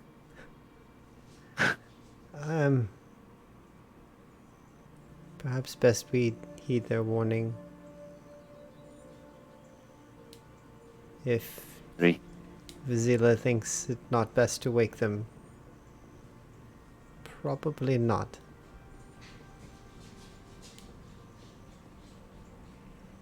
You do not have to convince me, and I'm off. Back following Vizyla again. Like Selu is speaking, almost seeming more like having to convince themselves more than anybody else to like not give in to the curiosity of what is in this thing. Yeah. So like agrees wholeheartedly with all of this, but is probably the last one to like finally actually move away from the sinkhole and then like rush to catch up with everybody else. Okay. So as you are leaving there, make a perception check with disadvantage. Oh.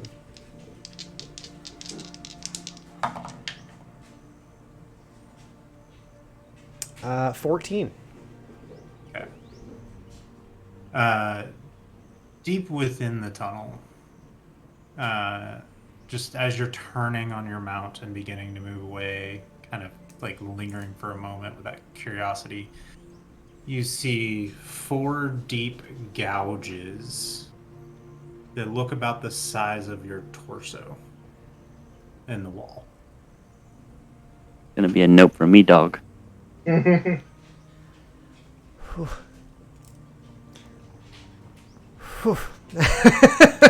And that's, yeah, just logs that and readily does not disturb whatever is down there.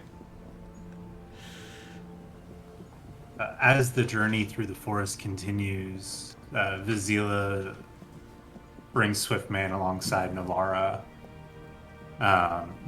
And you swear, Kai, that there is just a little more of a spring in both of their steps as they get closer to each other. Dude. How are you feeling today? I feel fine. Should I feel differently? No. I'm sorry. I didn't mean to offend. Oh, I'm sorry. You didn't offend me. I just am bad at social cues. Small talk amongst the two, Flat out admit like it. socially awkward people. This is the best. Reese is like, I thought I was bad. So over the course of the next 4 days of travel through the woods, is there anything in particular anyone wants to ask Vizyla or discuss? No, Jubei won't pry for any information unless it's given freely.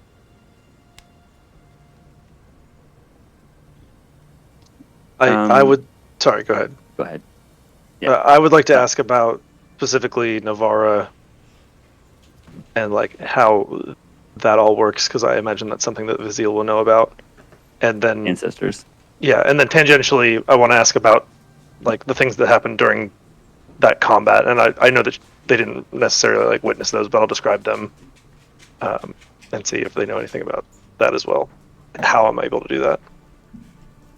As you describe it, and you describe it from that like perspective of the tribal ritualistic, like ancestral honor and everything, sounds like you know how it works. No, but I don't know what I'm doing. Magic. Things just happen. You are a wilder spirit, a channeler, and they point at both Swiftmane and Vizyla, and Navara. These are charming spirits who come to guide us. They are real. They feel hurt, love, find hunger. But they are more.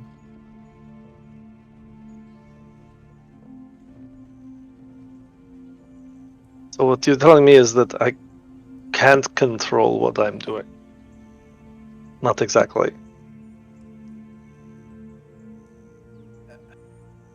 I don't know much of your people.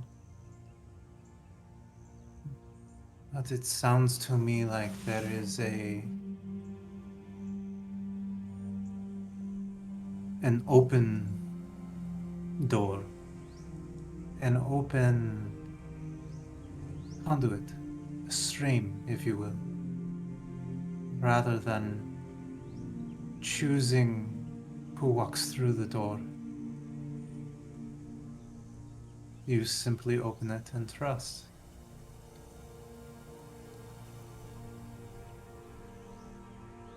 No one can come through that you do not let through.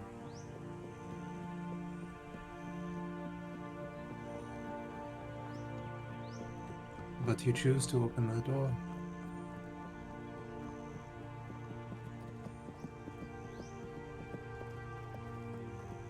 These tattoos you have are...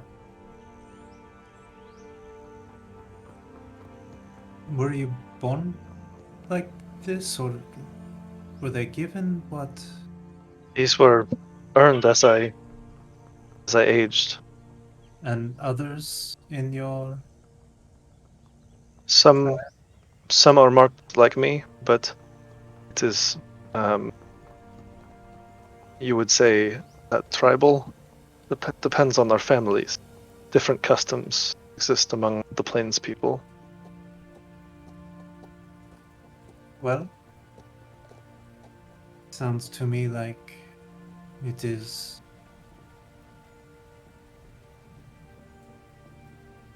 a manifestation or visual cue of the power you are channeling.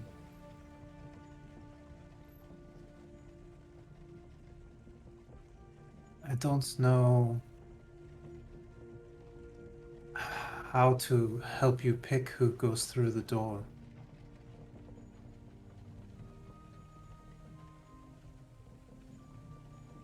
But what I do know is she cares about you very much. That's good, because I care about her too.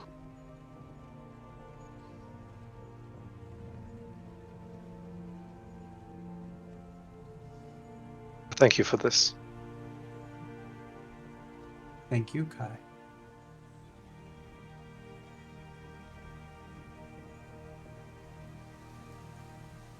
All right, that's good for me. So, like, following that conversation, Reese is listening, and later that day, probably like around the fire, he's gonna pick up Lux, carry her over, and sit her down on a rock. He's gonna walk away. He's like, "Okay, we're gonna do the thing, okay?" And she just gives him the look, and he's gonna like snap his fingers. Nothing happens. No, I want you to come here, but not come here. And then he snaps his fingers, and Lux just like trots over. No, don't.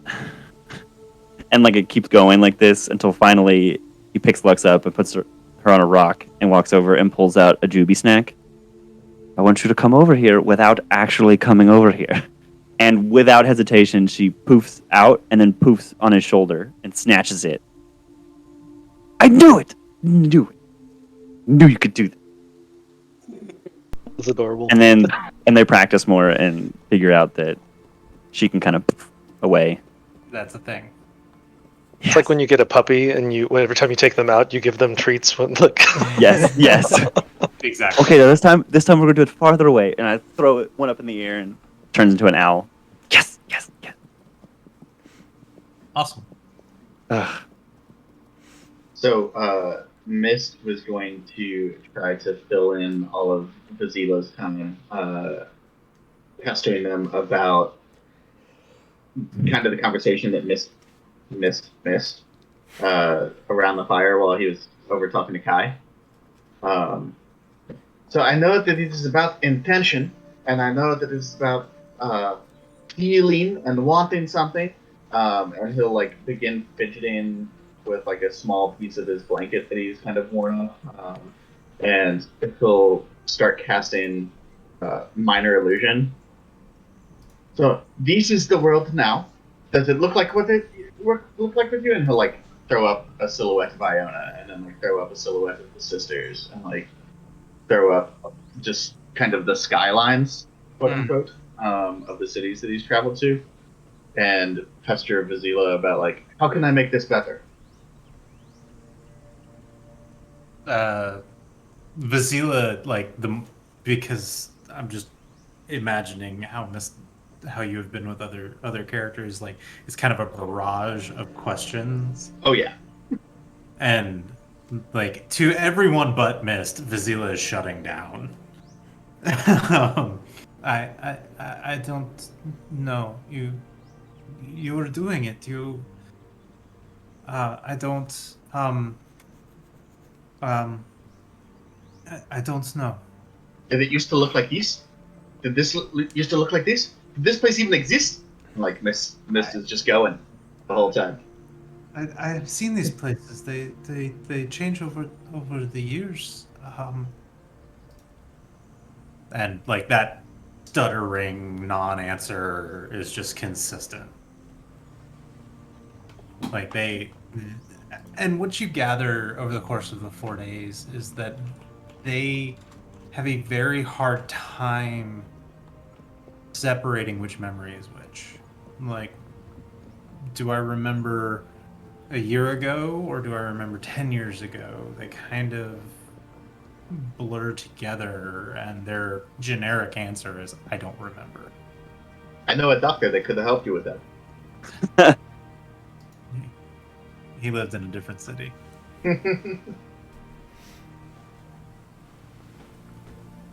Different time.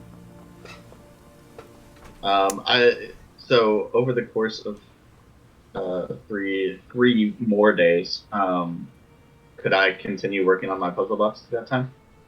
Sure. Go ahead and roll 3 more times. Okay. It is a 25 or 24 for the first one. Nice. Starting off strong.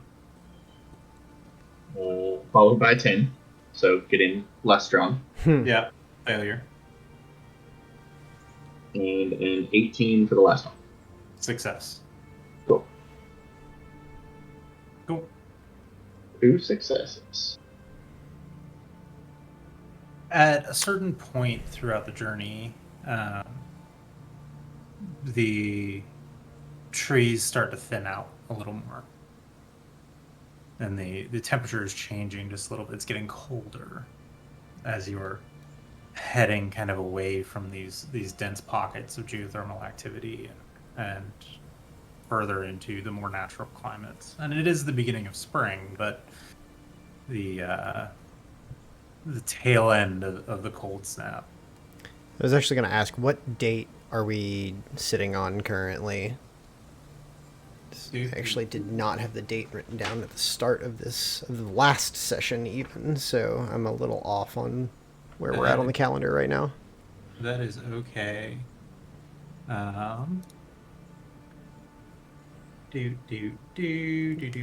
While you look that up, over the course of the 4 days, Selu would have spent a little bit of time just in conversation with Vizyla where they could, but like not trying to overbear them, just trying to understand a little bit of their connection with the Kestrelviks, like with Swiftmane, and like how that came to be, if they, like what information they had of how that connection that they had was. I'm not necessarily looking for anything from you. This is all just kind of generalities. But then otherwise, pretty well spent the time experimenting with different spells, essentially. So, like, one of the days they had a handful of berries, and like they didn't eat anything. They weren't even really that interested in Jubei's food, because they were They just didn't seem like they needed it. Sure. Few various things of that nature. Wonderful. The last day with Vizyla, this fourth day, is the 16th, so it is the equinox. Okay. And it is the Word. last day of the full moon.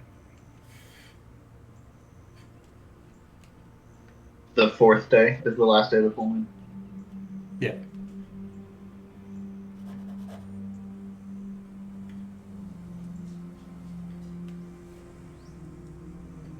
During one of the night's rests, or mornings rather, when Jubei gets up and does his rituals, Vizyla watches intently. Not scrutinizing, just in kind of awe and observing almost joyously as you go through your ritual, go through your training practice. You are very good at that.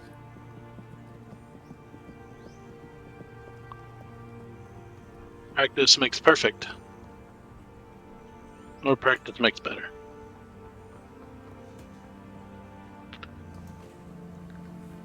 Your hands move very surely, and your body follows. My body and hands are merely an extension of the blade. I follow it.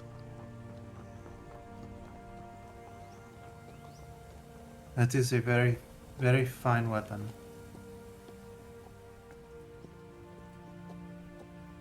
You said it was made for you?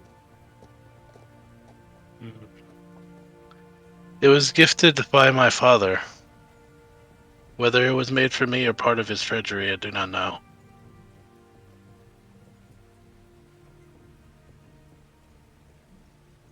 When a long time ago, there was a story of a man who made a thing. It was a crown. And this crown was made for someone with love and intention. And a very fine material. And as time went on, the man became a very wise and powerful man. And as he grew, so too did his crown. That is a fable? Yes. It is believed so. Power and wisdom do not come hand in hand most of the time. I would agree with that.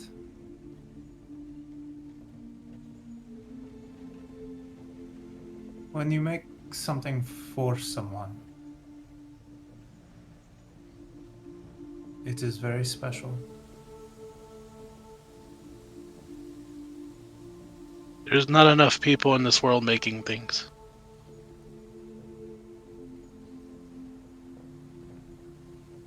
The food you make every day is very special. I have no doubt whatever you put your hands to and you put your heart to will be very special indeed.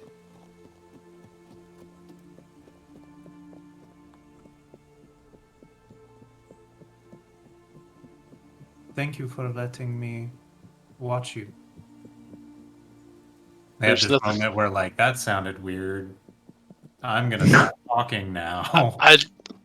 Jubei just kind of shrugs. Honestly, there's no need to stop. I mean, there's no way to stop anyone. Anyone can see, but you are welcome.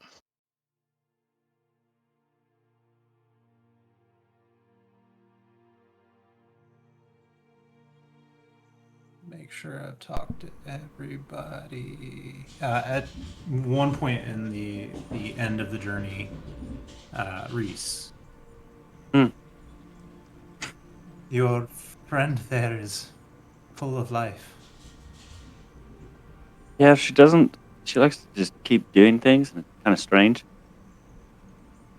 I'm not sure if she actually sleeps, but she's cute. She's very cute. Would you happen to know what she is?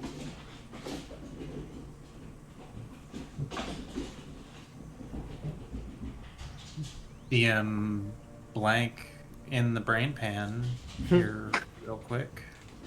Shout him. Yeah, that. She is called a Shelton. Never heard of those before. This It's not in stories. story is that I remember they came from somewhere. I don't remember where.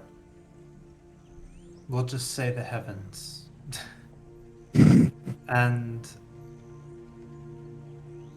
they came here to guard us, but they have lost their purpose. Hmm. Like most things. I feel like we're all looking for that now. Well, maybe she will guard you. She already has once. I feel like I would do the same for her.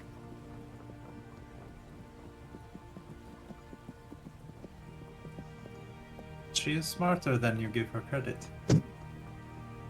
Oh no, I'm very aware of this.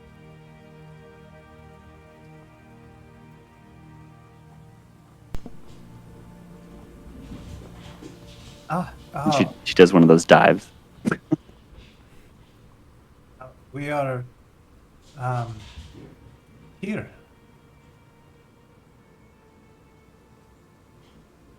I lost track of where we were. And at the afternoon of the 4th day of travel with Vizyla, you arrive at the edge of the forest.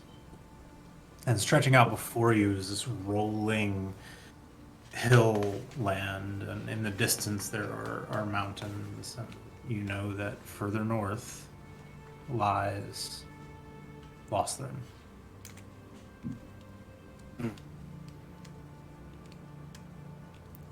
Thank you for helping me.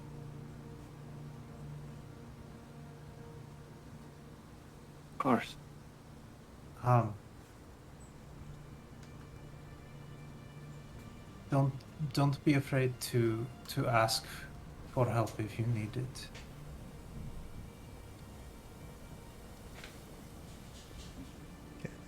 I'm not sure how to contact you, but I'm sure we can find a way.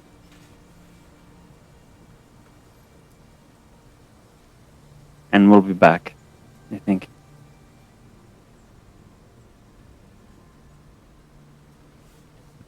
At least in the fall. If you need us. Of course. There's a big sigh of almost burden. Oh, that's the introvert exhaustion after 4 days with mist. Is what Yeah. that is. Sounds very accurate. So Vizyla looks at Kai. Remember to trust her. And trust yourself. Well, trusting her has gotten me this far. Then trust yourself. No one will come through that door you don't want.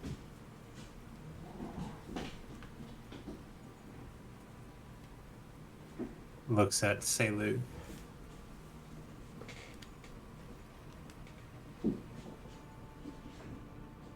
You haven't stopped smiling.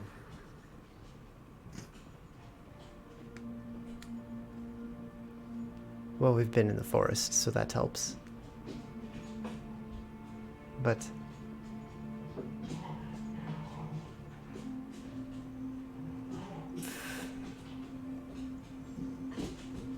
the journey feels like it has more purpose.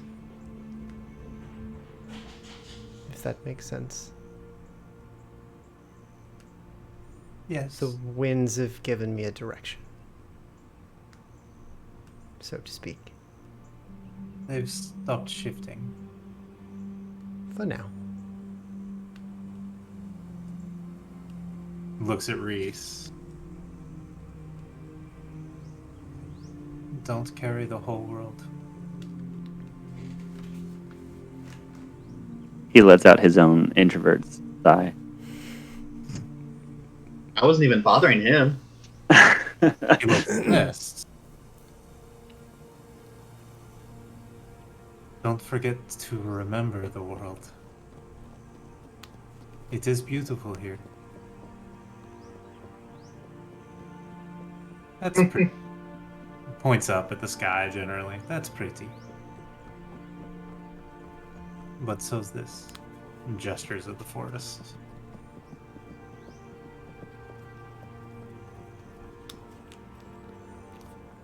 Remember these when I look at the pendant. Thank you again for the gift and all of the wisdom of the past 4 days.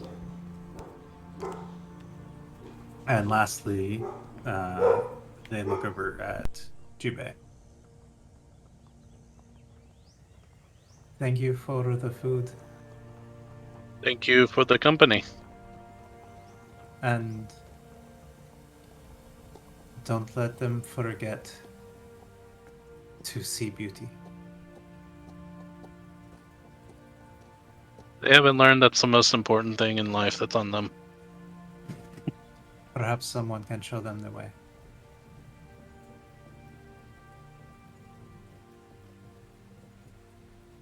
But I should check on a few families while I'm on this side of the forest.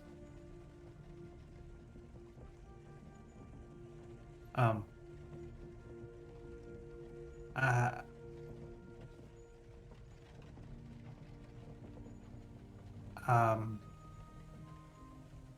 Goodbye. And Are we anywhere near the Lemon Farm Ferry? So, what you see before you is a rolling landscape, and in the distance, you can see the northerly road. It will be the end of the day and then some before you get to it. But I think that is a wonderful place for us to take a break. Great. Goodbye, Vizyla. Bye, Vizyla. Meet You are Vizyla. I can't wait to. Jacob, you are muted. It's because my dogs were being loud. Yep. So, good times. Right. So, with that, we will be back in just a few minutes. See you all shortly. Woo woo.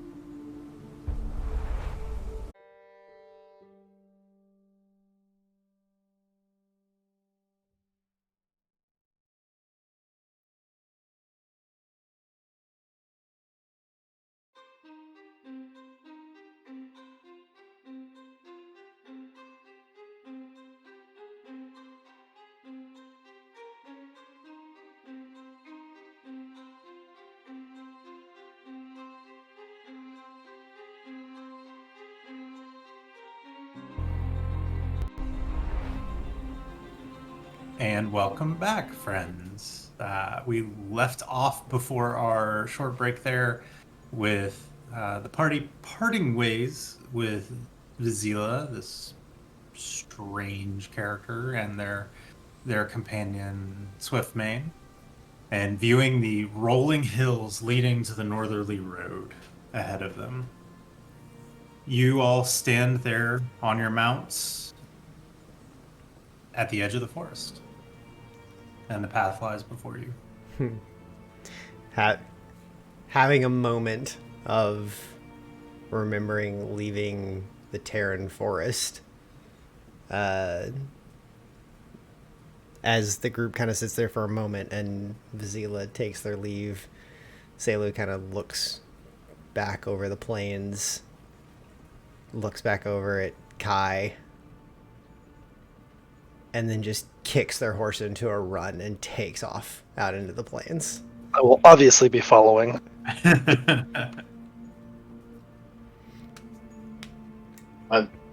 This is what we're doing now. They are 100 feet ahead of you already. Just give it a try, mate. Just give it a try. I'll wait for you. Don't worry. Ube sighs and just goes off in a trot. Looks back. Like I said, I have nothing to prove. This has nothing to do with proving anything. This is pure enjoyment. Yeah. This is how they started their session 0. Selu left the Terran forest into open rolling plains, went into a sprint running through wheat fields. Like, that was literally how session 0 started in the first moments. I love it. So, does anybody join them in this particular? I'm Mist concerned is for like- Mist. Mist is like gingerly like whispering into his voice, like, "Please go as fast as you can. Just go. Go. Just, how about now?" And go.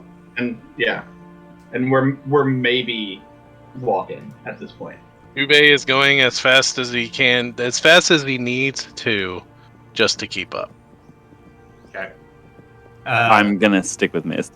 So they're the two horses are lagging behind, and they're almost like chomping at the bit to catch up and to go Right.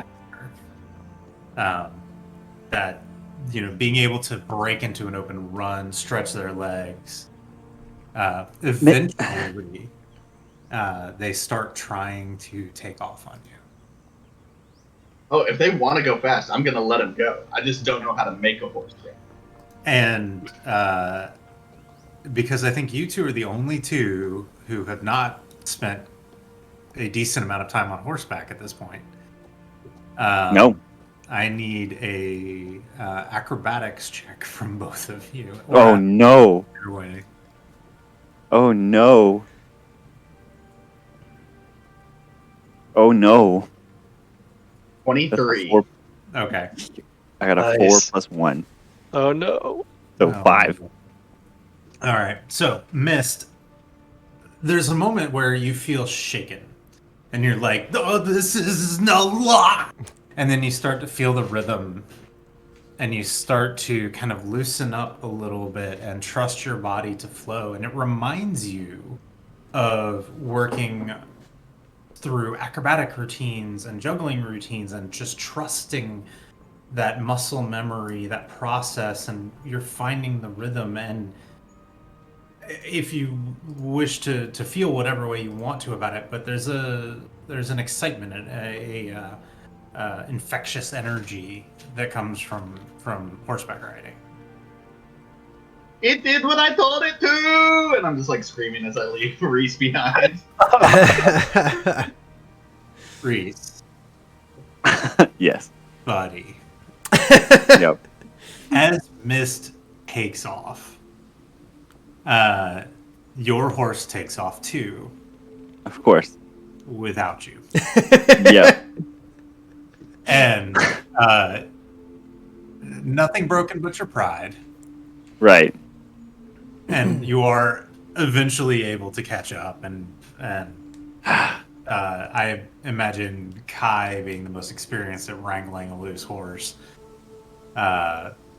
may help you out if he chooses to. Yeah, that's fine. I will gladly help. Look, I meant to do it. I meant to do it. I was distracted. If I may, actually, just as a bit of flavor on that moment, as we look back and they're and Reese is down, like not on his horse, and there's a loose horse. Selu kind of like pulls up and like turns to head back, but as they do, the wind behind them almost shifts with them, and I will actually cast Longstrider on the horse as as the wind seems to like buffet them quicker back to get the horse that had started to run loose. Sure. Dang. Kai suddenly, Selu and Selu's horse are pulling away very quickly, unexpectedly. This is actually another one of the things that, like, on the 4 days when Selu was like messing with the different things, this is another one of them that they would have. You may have noticed at one point when they were running through the forest and there was like a gust of wind behind them. Reese pops his head up in the field and just sees the horse leaving and looks down at Lux like, well, that wasn't very good. And then Lux just turns into an owl and takes off. Oh, great! Cool. Cool. Aw, asshole familiars are the best. Yes, they are. Finishing off my ice cream here. And then when I do catch up, since Lux is an owl and she's probably just sitting on top of like the pommel, I'm like, why don't you go and like scout or something and do something useful? And I will telepathically tell her, like, can you look ahead to the ferry and see what's ahead of us? Okay. And for clarification, the ferry is still a day or so off. Yes. No, I just wanted her to range out. Okay. But eventually, the lot of you do. Oh, Oh no. we lost a Bill. Bill We this lost time. the Bill. Jubei galloped the wrong direction. Yeah, Jubei went into a different story. He's working on that technical difficulties screen for us, and man, the irony. Yeah. But in the meantime, you all do eventually arrive at the road. The road. Gotcha. I'm wondering, could Lux get to the town and back if they're flying? There he He is. lives. We lost you there for a second. You're muted, brother. Internet just dropped at the house, so That's all right. We're back. More of No that problem. dumb magic. told you we Tired of we this needed- dumb magic tonight. we need some of that technical difficulty. Images. Yeah, you know, Oh. I found one. I found one of a dragon wrapped up in wires. So I like it. I think I've seen that one before. I So think I the know which lot- one you're talking about. The lot of you have arrived up at the road. Immediately, it is very obvious that the road is different. Those of you who traveled south, it was a not so well traveled, but still worn in and definitive road. It looks like a stampede has come through here. Maybe like a war party, perhaps? I imagine we're pretty close behind them. asking you about the history of my country that I come from, how often were we at war?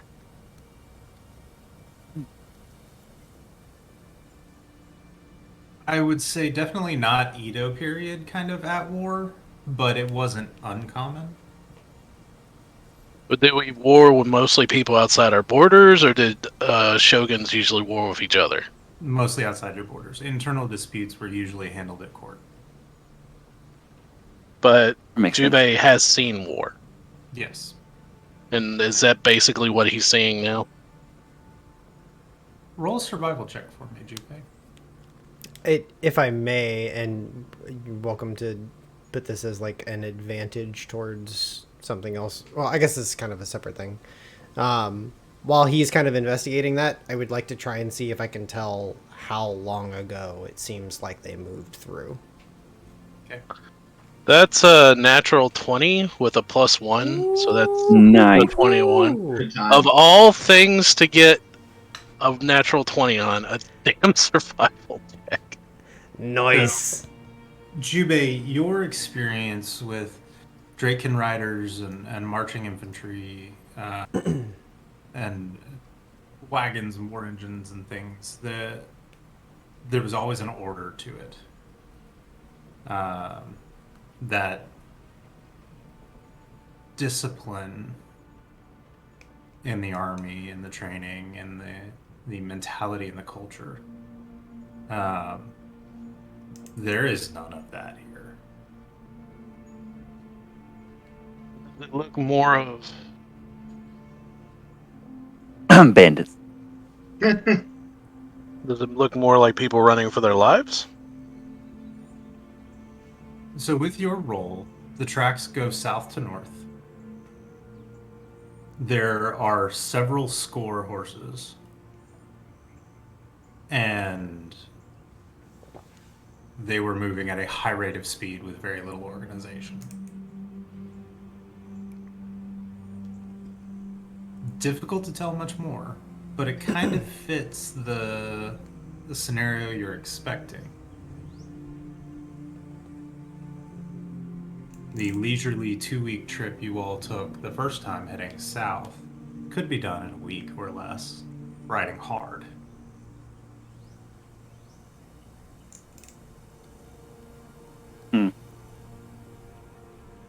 Selu, your question, would you roll a survival check for me? Yes, indeed. That's gonna be good. 18 on the die for a total of 25. Okay. Dang. The tracks are older than a day. Okay. Kind of difficult to tell beyond that. You can't really tell if they came through an hour ago. There hasn't been rain. There hasn't been Yeah. recent indicators that would change the terrain. We're not close to them though. Like they've got a lead on us, which is what we wanted. They definitely have a lead on you. Yeah, that's what we wanted. Well, we're on the right track. Kai, even in your experience, moving with the Zan through the plains, even war parties that rode out, like, there is less order to this. Just looking around, usually your people, there's a rhythm, a pace that you can see the folks around you riding in, and everybody kind of fits. It's almost like everybody's singing the same song. Yeah, we travel in a line to hide our numbers.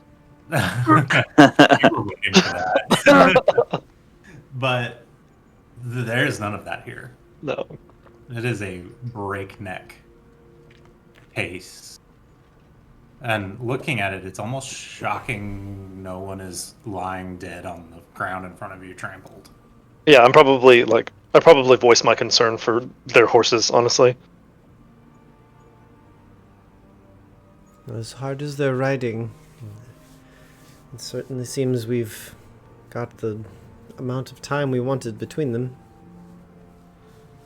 They're Probably for the best. at least a day ahead of us. That is good. I'd rather right? not Because walk into their camp. Oh yes, I think that's very good. It's hard to tell exactly when they made it through, but we've not found ourselves closer to them than we wanted to be. And Mistle turned to Reese. Do you know where you would like to head once we get to Lostharen? If we do not want to be in their camp, but we want to help the refugees, I don't know where we should be going. Well, I know where my town it will be, and that's probably a good start. From what it seemed, I'm sure we'll have some very good telltale signs of where to go.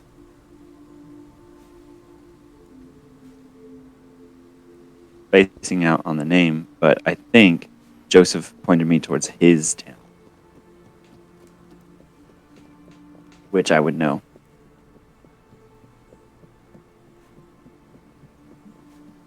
So we go until we see giants, and then we go the other way to where the peasants will be.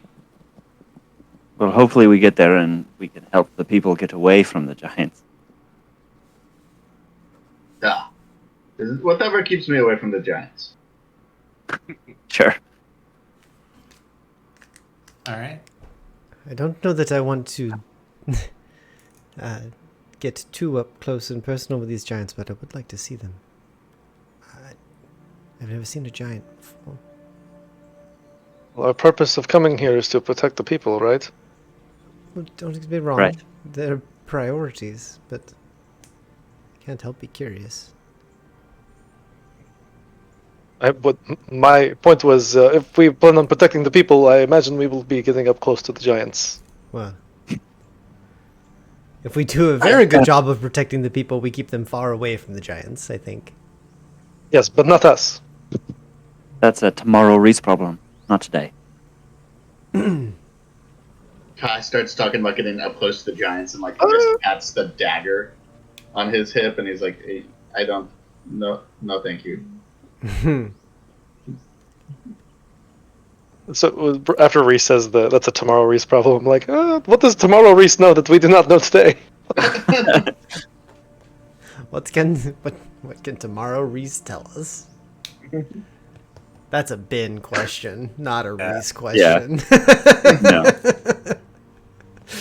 Reese taps his cards. It'll be great. It'll be fine. So, you have another day plus on the road here. Travel is easy. It seems even wildlife has been scared off by this band rolling through. And for the reminder, near a third of the festival's participants left. So, Yikes. not a small party. Yeah. By any means. The town seemed to empty out. Oh, yeah. Continuing north with provisions that Jubei acquired and things you were able to freshly stock throughout the forest, you're not lacking for supplies by any means. So you can take it at as fast or as slow a pace as you would like. You're only as fast as your slowest member. I'd like to get to the ferry at least, and then we can figure out which way we want to go from there. I did not know how to change speeds.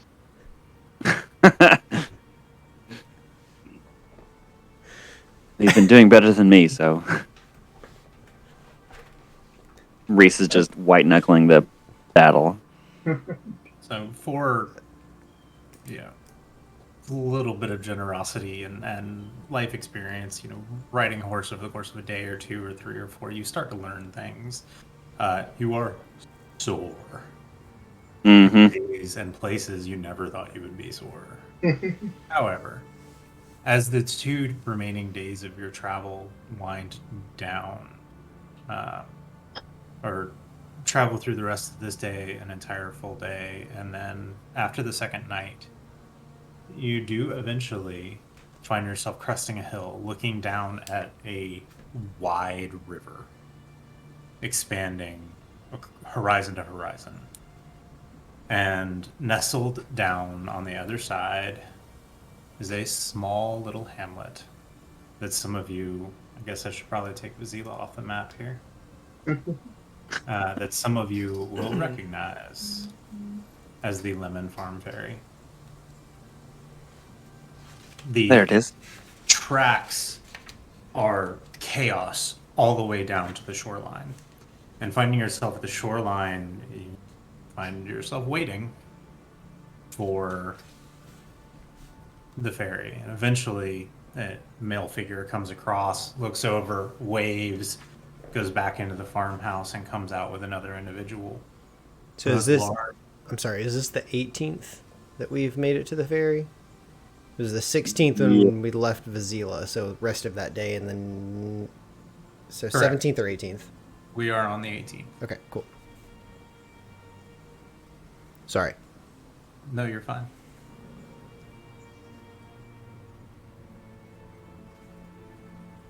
The two gentlemen come out of the farmhouse, and it's kind of difficult to make out, but as they walk over to this large, wide barge and begin walking rope end over end from one side of the barge to the other, wrapping around, walking back to the base, end over end, they're moving quite slowly. And as they get closer, those of you who've not been here before, two very, very large, strong men, one gray hair, beard, the other much younger, with this large leather and wool padded shoulder piece strapped to them. And you can see the rope of the ferry sliding across it, and a big, deep groove almost burned into the leather. Do I recognize one of them to be Eric? You do. In fact, the older gentleman's name is Eric. I'll start like waving from my horse. Hello! Hey there, I see you're back. Yes. Oh, y'all missed the excitement. Just a lot of you coming across? Yeah, just a few of us. Well, this will be one trip then. That's easier than last. Hey, you picked up some horses. Where's Mystic? So, It was delicious. she's happy. No, she wasn't delicious. Horror She's on happy. Eric's face. She's happy. That's a Content. terrible joke. That's awful, Jubei. He is joking, right? We didn't eat the horse. Big toothy grin. She's working happily. She's well fed. She's in schema. Oh, all right. She's not much for the road, but I'm glad she got you there. All right. She did. That cart, She did that excellent. cart make the trip or no? We were betting. Barely. Oh, Fair no. What did enough. we do with the car? We just kind of left it at the stable. We did. Yeah. You gave it to. It wasn't worth much. Oh hell! What was his name? The guy who bought Mystic, was like, "Yeah, we'll take the cart too. Sure, Thanks. sure, Yeah. You gave it. To yeah." He's gonna use it to Well, hot drunk well, so go ahead and hop down off your horses, bring them on down to the barge, and we'll get you across. And have you met the other two yet? Well, no. Well, it's nice to meet you. We'll get. We'll chat. It's gonna be a long pull. We're exhausted. So, I'm Eric Lemon. Nice to meet you. Your names? Looking at Seilu and Kai. I'm Seilu. It's nice to meet you. Seilu, it's nice to meet you. And your name, sir? I look at everybody like kind of uncomfortably. Mist is like nodding vigorously at you. This is Eric, our friend. Oh, it's okay. You're shy. That's fine. It's no big deal. Seilu kind of pops up. This is Hrodrin. No, you can call me Kai. Rodrin Kai, nice to meet you. Yeah. Well, just come on down to the ferry and we'll get you across. I'm sorry, Sarah's out visiting a family member right now. It's just me and Grandi and Henry holding down the fort, and Jennifer here. He's been helping me out. When he says Henry's name, Mist almost like squeals. Henry! Oh yeah, he talked the ears off us all when you left. He had a great time hanging out with you and got your. How's that contraption you got working? They are wonderful. I have something to show him. No, well, I'm sure he'll be excited. I'm no doubt. Hang on. And gets a little choppy there in the middle, but Jennifer and Eric, no issue pulling you all through. Reese probably offers to help, but then like, Getting to the other side of the river, this place is a mud pit. mhm. The well-maintained farm that you all saw on your way through is just trashed. Not buildings destroyed or anything, but when you have several score horses moving through an area, things get trampled, things get trodden. There are bushes knocked over, beaten into the ground. There are several barrels that look like they were knocked over and just crumbled beneath horse hooves. It was a colorful few days. Go on and hitch your horses up there next to the big house, and I'll be with you in a moment. Well, I'll get Granddad. I'm sure he'll want to say hi. He was very grateful you got him up and moving again. It's not a problem. Is Henry in the workshop? And I'm already like walking over there. Yeah, I'm sure. Yeah, man. He should be doing his chores. You tell him. Okay. Miss, would you like He me won't to take tell you? Would you like me to take your horse for you? You see it. Yes. Oh, yes. I go with the reins. Yeah. He already dropped the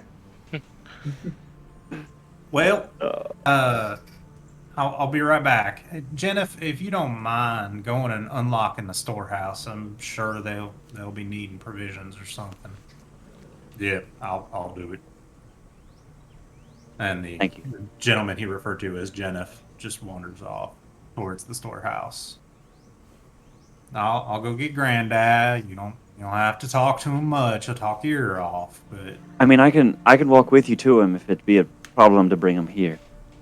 no, trust me, he's up and moving. I don't know what you did, but Good. I'm glad. and we can, like, Granddad comes down. Of course.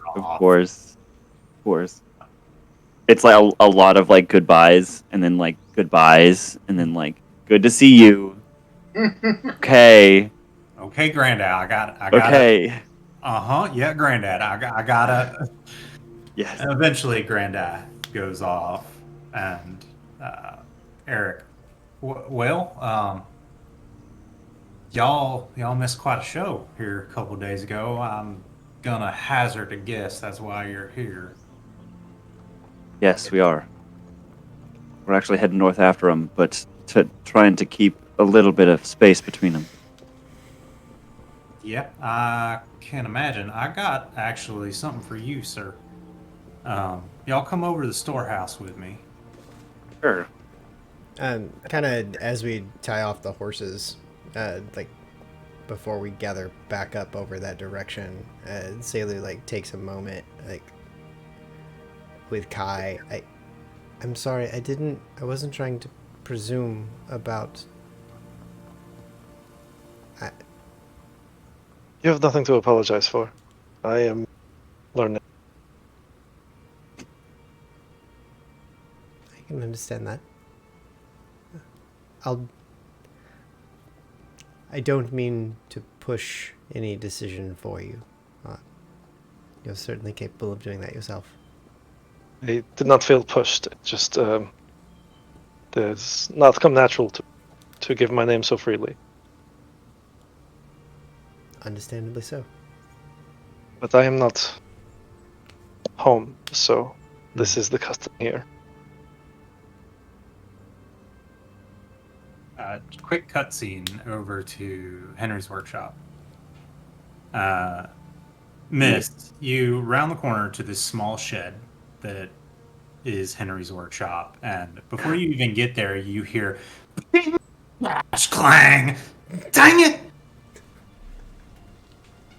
And the familiar sounds of Henry's inventions. The budding artifice. Yeah. His broken crossbow that he was working on last time. Yeah. Do you? Yeah. Waiting for the clanging to calm for a moment, with kind of knocking without waiting for an answer. Poke his head in the door. Like, Henry, I'm told you are in here. I'm coming. Mist. Henry. And he runs up to you and just wraps his arms around you. I have so many stories to tell you. Oh God. How are you? I am wonderful. I have met new friends and had many new adventures, and I solved one of our puzzle boxes. Really? Yes. What was And in it? What was in it? I'll begin fishing around, and I'll hand him a platinum piece and say, "I believe this is yours. It came from your puzzle box." Let's see. Holy guacamole! What is it? It is money. It is the fanciest money you will ever see. Sometimes they trade the gold pieces over in the store with your mother. This piece is worth a lot of those. Can I buy something from you? Can you buy something from me? Yeah. I guess. Look at me. Like, I got money, you know. I love This this. is the most responsible way to use your money, but we do. And I like pull out the empty puzzle box. I'm like, would you like this back? You can keep it. Excellent. I could buy it. This empty puzzle box is not worth the platinum. But and Miss, not having really found anything willing to part with otherwise, Interrupting you. Yeah. In that moment, as you're like fussing around, and he almost forgets about the money in his hand and just like sets it on a counter. I have to show you something, and grabs you by the sleeve and drags you into his workshop. Perfect. I was hoping that you could help me. This other puzzle box is a little bit harder, and I was hoping, knowing that we were coming by the ferry, I saved working on it today for you to help me. No, stop. Watch this. Are you ready? Oh dear. And so he goes over and grabs this pick. It's a pickaxe. Oh boy! And sets it on his workbench. It's just cluttered and covered in shit. And the pick is broken, right? The head, the spike head is like dangling off, hanging on by the tiniest little piece. You ready? I His think eyes so. get real wide. Watch this. And he grabs a hammer. This big, huge production of a moment, and strikes right at the crack. And before your eyes, the crack starts to mend itself. Oh snap! Henry, He really is an artificer. that is fascinating. When did you discover this trick? I don't know. I was helping Dad with the wagon, and I did it. I thought you might know what it is. It is the, and like Mist thinks for a minute real hard to make sure he gets the words right. It is the manifestation of your intention. I don't know what that means. Neither do I yet, but I'm hoping to find out. I can't find it in any of these books. And he gestures towards his bookshelf, and there are a lot more books than there were. Perhaps you should keep the platinum piece to continue expanding this library. This is wonderful, Henry. I wish I had more time to stay here with you. Oh, where are you going? You can't stay? I think we will be staying this evening, but then we will have to be on our way. Okay. I know. It is sad for me too. Hey, and he grabs the coin. Let's go spend my money, and grabs your sleeve and drags you off towards the storehouse. Perfect. I want Henry to be my backup character.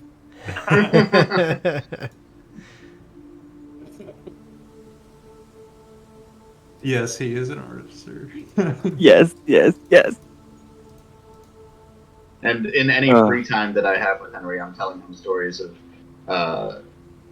drakekin filled with pearls, and stomping giant grass statues, and blue lights that come from the sky but flood the forest floor and like all these just random kind of stories that I'm elaborating.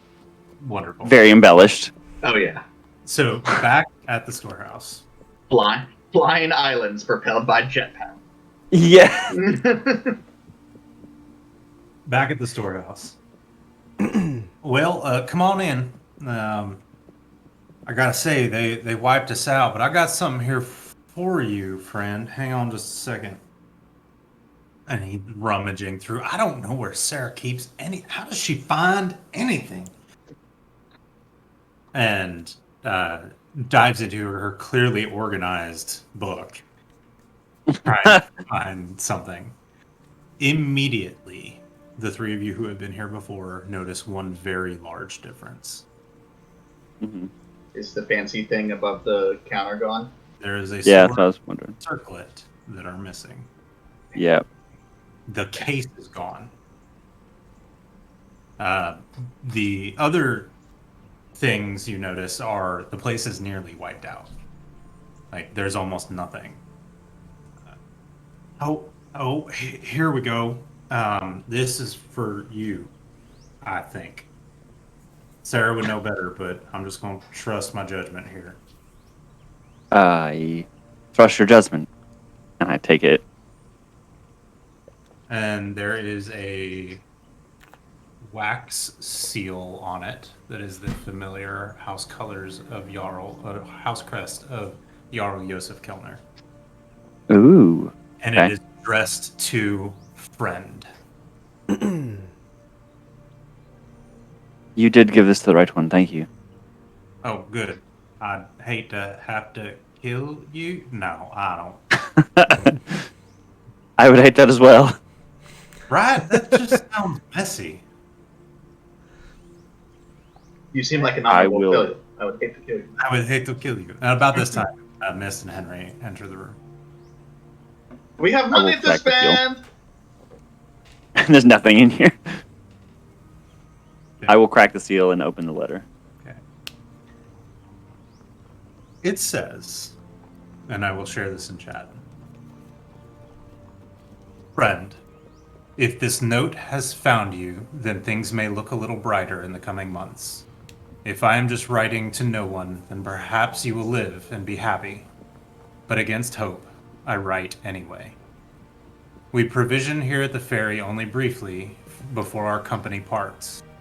I'm to Dun Almar, and then onward.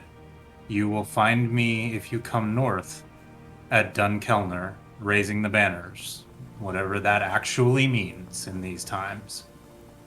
Strong is for Dun Toshtar, raising men-at-arms along the way. Your company, with a capital C, is welcome in the coming chaos. Trusted men all, I am sure. I will prepare a contract for you and yours to work as mercenaries under my banner. Then, in my hold, you and yours may claim the guest right. If you arrive at the keep, ask for salt bread and water. This hard week on the road feels fraught with stress from many angles. I spoke harshly when last we met. 'Twas neither earned nor warranted. I cannot seem to shake it from my mind. It is my hope that if you find this letter, that when you find this letter, and think me a better man than I showed you last. Joseph.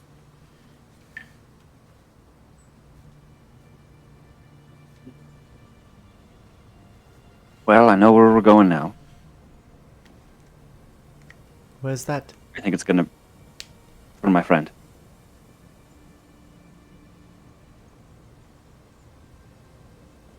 And do you know where these places are? Yes, I do. And I relay that we're going to Dunkellner and not to Dun Tostar. Okay. That we'll be safe if we can get there to Joseph's Keep. At least safe from the not giants. I'm not sure about giants. Well, so long as we're Eric, safe. have you heard stories? was that? So long as we're safe from the non-giants, then perhaps we can help with the situation with the giants. Look, I don't know what's happening up north, but it ain't pretty. I mean, that whole party came through. Their messenger came through. Boy about to run himself to death trying to get that message down. He near killed his horse. He's out there in the field, half dead. Took one of ours to make the rest of the way. Jeez. They bought us out of just about everything. Bought, that's generous. They didn't give us a choice, but they gave us gold, so that's hopefully enough. Sarah knows. As long as they gave you something for it. Yeah, they took everything. And you see his Do you- venture to where the case used to be. Do you know who took the special thing? Oh, Strong. Excuse me, Lord Strong. Jarl, I don't know. Of course. What Keep was the in kid strong. No, I'm kidding. What was in the case? It was an heirloom from a friend, another friend, I would hope. Basically a remnant of what used to be the Empire. It was a blade And a circlet. and a circle.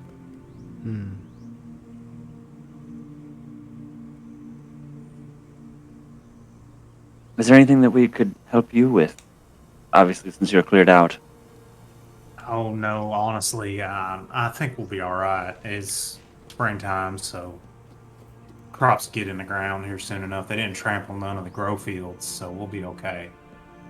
And we got some stores in the house for us, so I just wasn't expecting. We ain't gonna get another boat from upriver for a while, so nothing, no salted fish or nothing coming in anytime soon.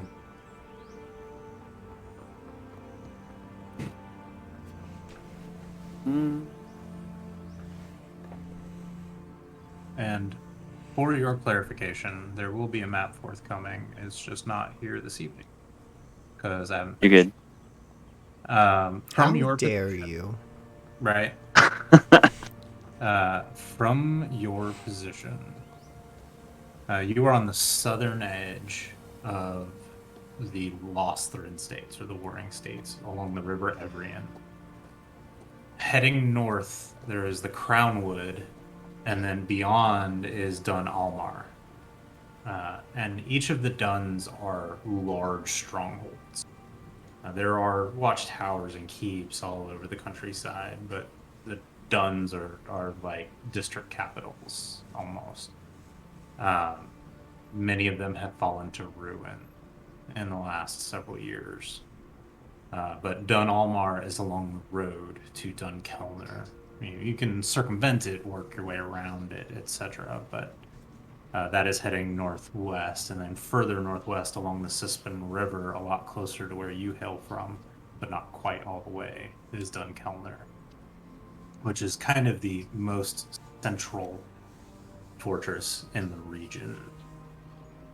Dun Tashtar continues up along the lake, further along.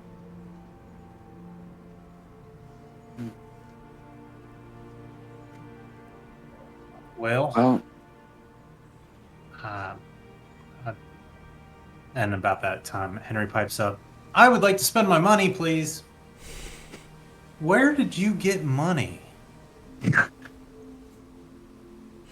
He earned it from one of his inventions or contraptions that he had.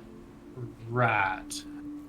Okay, well, and they go into a little banter and barter, and he trades the platinum piece for some inane, not worth platinum thing with his son. I feel like Henry would be specifically trying to buy the broken tools, like broken things. Of course. Yeah. What time of day is it? Like, will we be staying here for the evening, or like, where are we at? Later afternoon, but you still have quite a bit of light Okay. ahead of you if you choose to use it. I'm going to look to everyone else. Do we want to keep moving, or? stay here for a bit. How quickly do you think we need get to your friend? I mean, I wouldn't say to rush, but I don't want to waste time either. Well, if you're talking about the other group, they left yesterday, so you got a day. I mean, they stayed the night and then we're gone. We're not far behind them. No. I don't have I don't have rooms for you or nothing, but No, we don't need it. barn if you want to stay here. No problem at all. Sarah will be back later tonight, so she's just checking on a neighbor. Of course.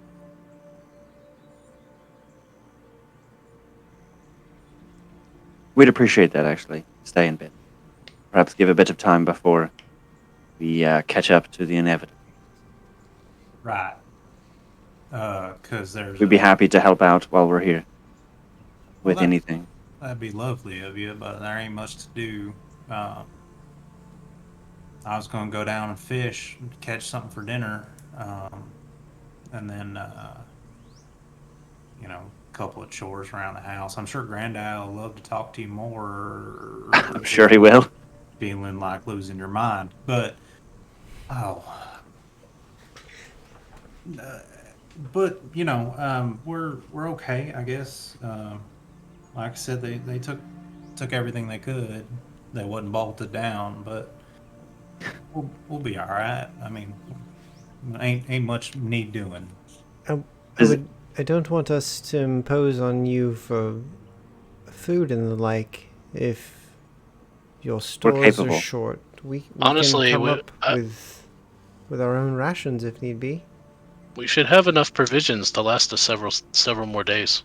Well, there's plenty of fish in the river if you don't mind fishing with me, and we'll catch more than enough for tonight. I'm sure I throw a few nets every couple of days and catch a few. So Look at Reese when it comes to time. We can stay the night. and at that Henry goes yes! And grabs Mist and tries to drag you out the door. Henry, yes, what are your chores? We will knock them out very quickly and then spend the rest of the evening in the workshop. And off you go. Yep. You help him pick eggs in the hen house.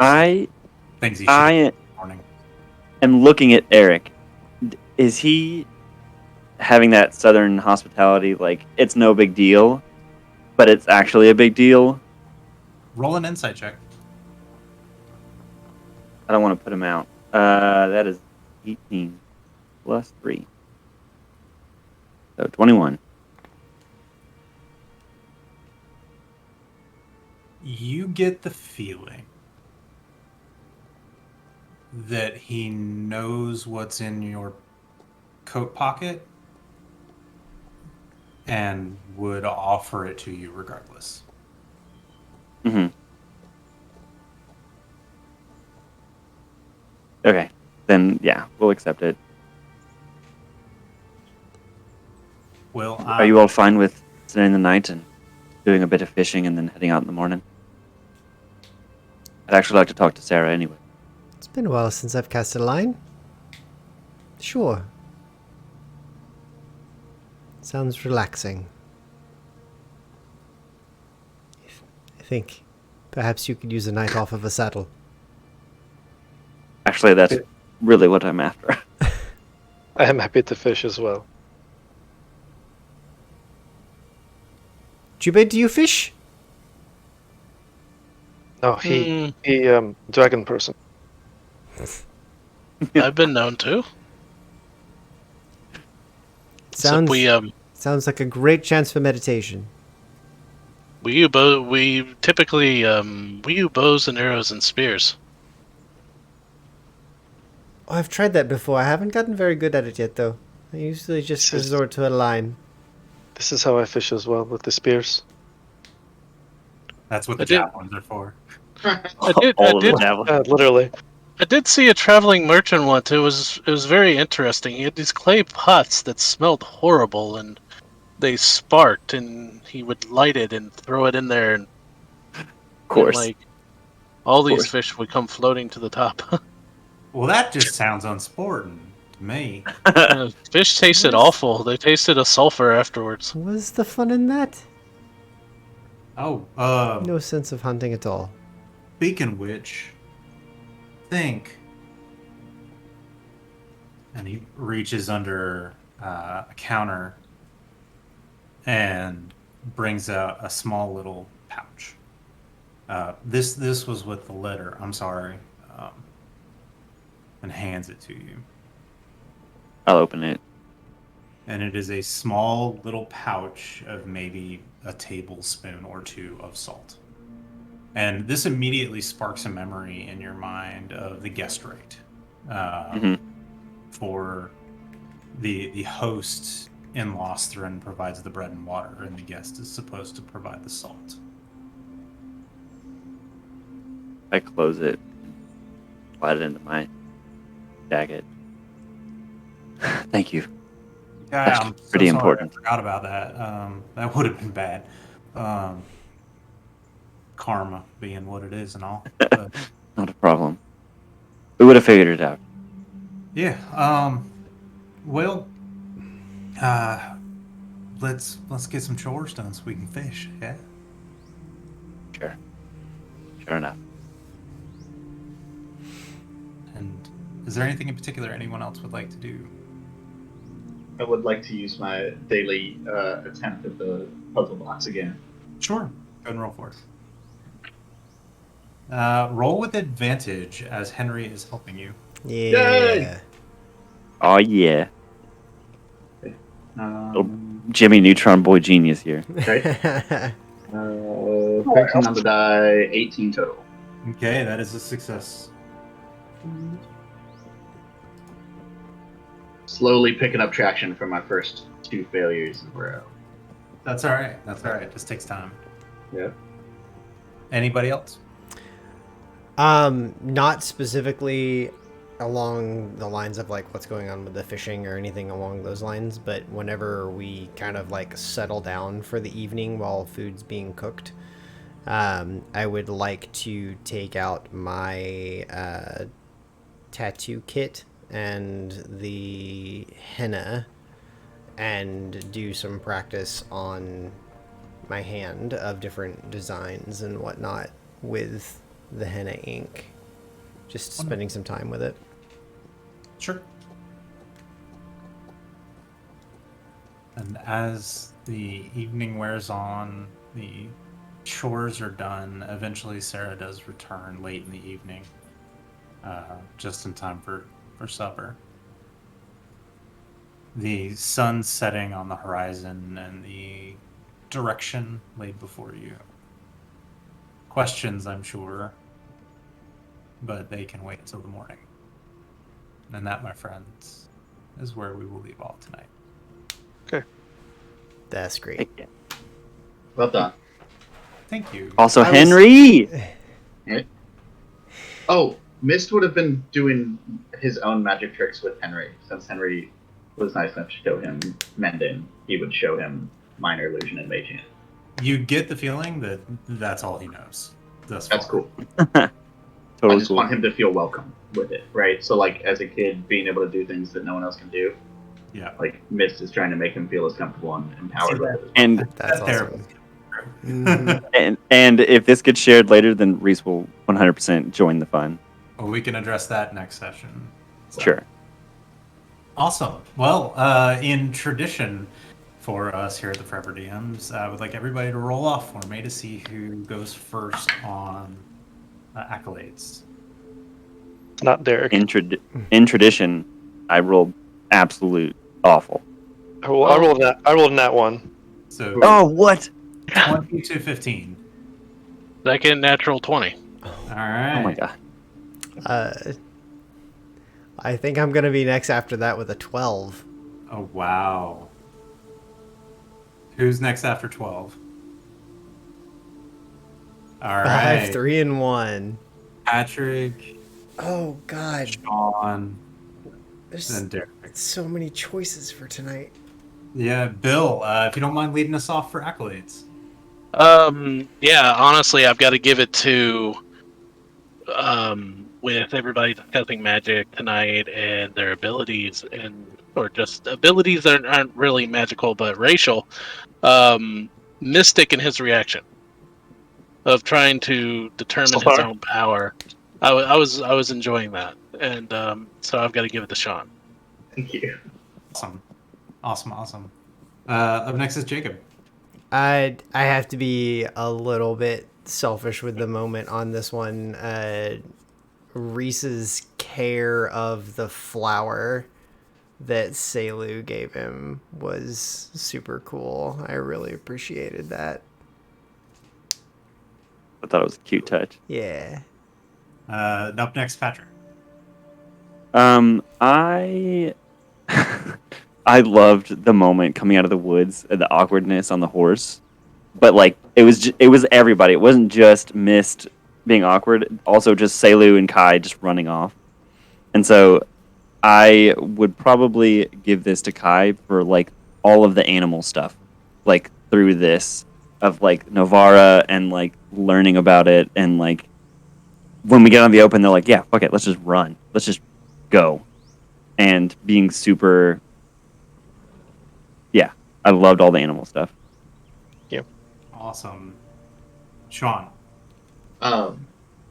So Mist as a character doesn't do a whole lot with Jubei just because they're extreme, like, energy opposites. From like Jubei trying to do all the calming stuff and whatnot. But as a player, so in the game, I guess I didn't really show a sense of appreciation from my character standpoint. But as a player, I really appreciated Jubei going through the stances tonight and like getting into, and not just the stances, but like the washing of the kimono and like actually breaking down intentional actions. Because as we talk about this idea of like intentionality for all our other characters, Jubei is the only one who doesn't talk about it from a magic perspective, but actively lives it. Whereas the rest of us are just like, yeah, intention to run with the wind or, you know, shoot fire out of my hands. And Jubei's just like, no, like everything I do is intentional. Get out of here. So I really like that. Awesome. And last but certainly not least, Derek. mine's also going to go to Sean. I really like how, like, kind of what you just said. We all have our own little like intentions where our magic is coming from. Like, I have my ancestor, Selu has the wind, but I love how with Mistlethor's background, you don't really have that, and I love experiencing your character like searching for that.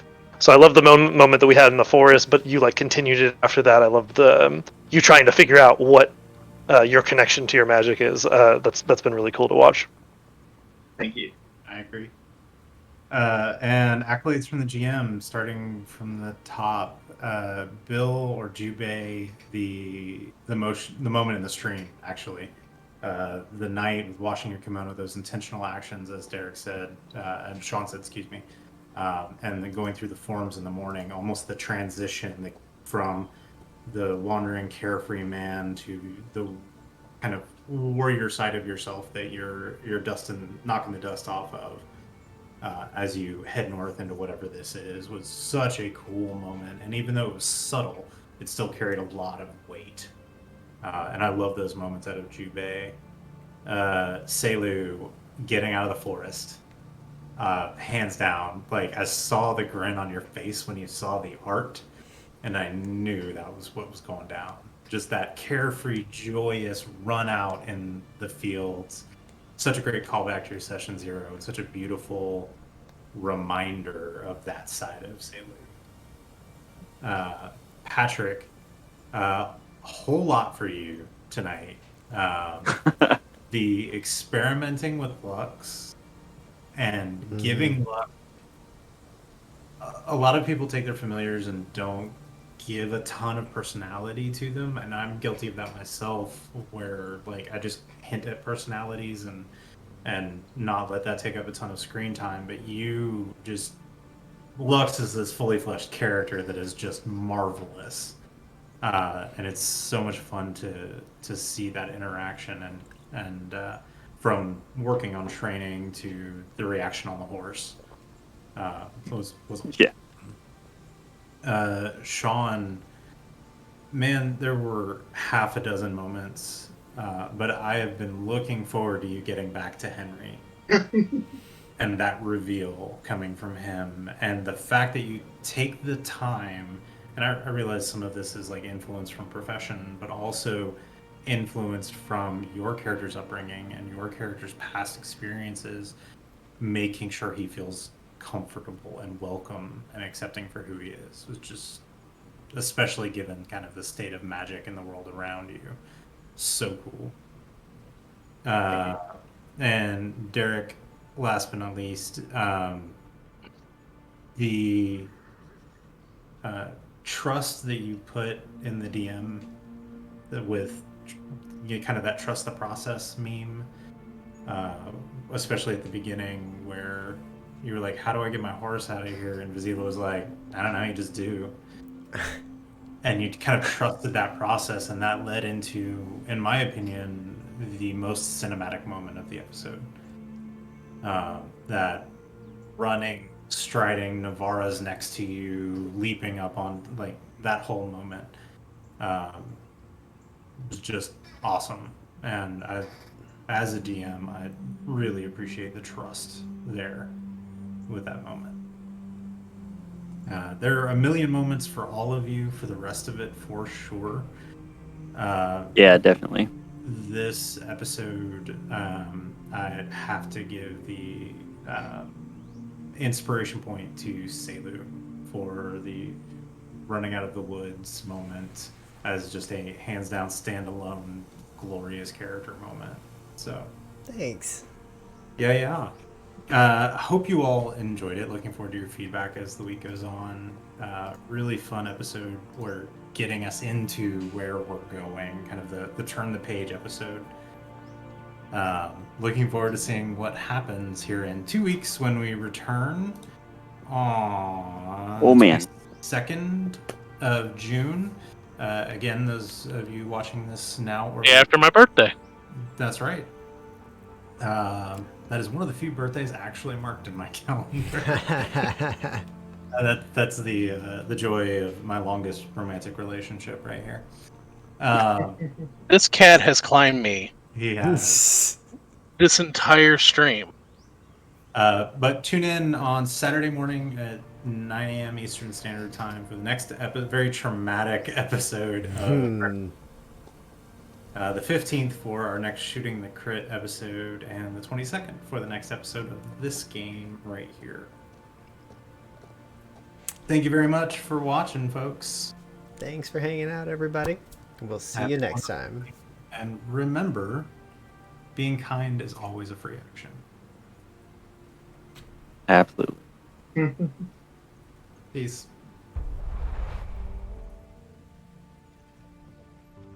Whoop, whoop.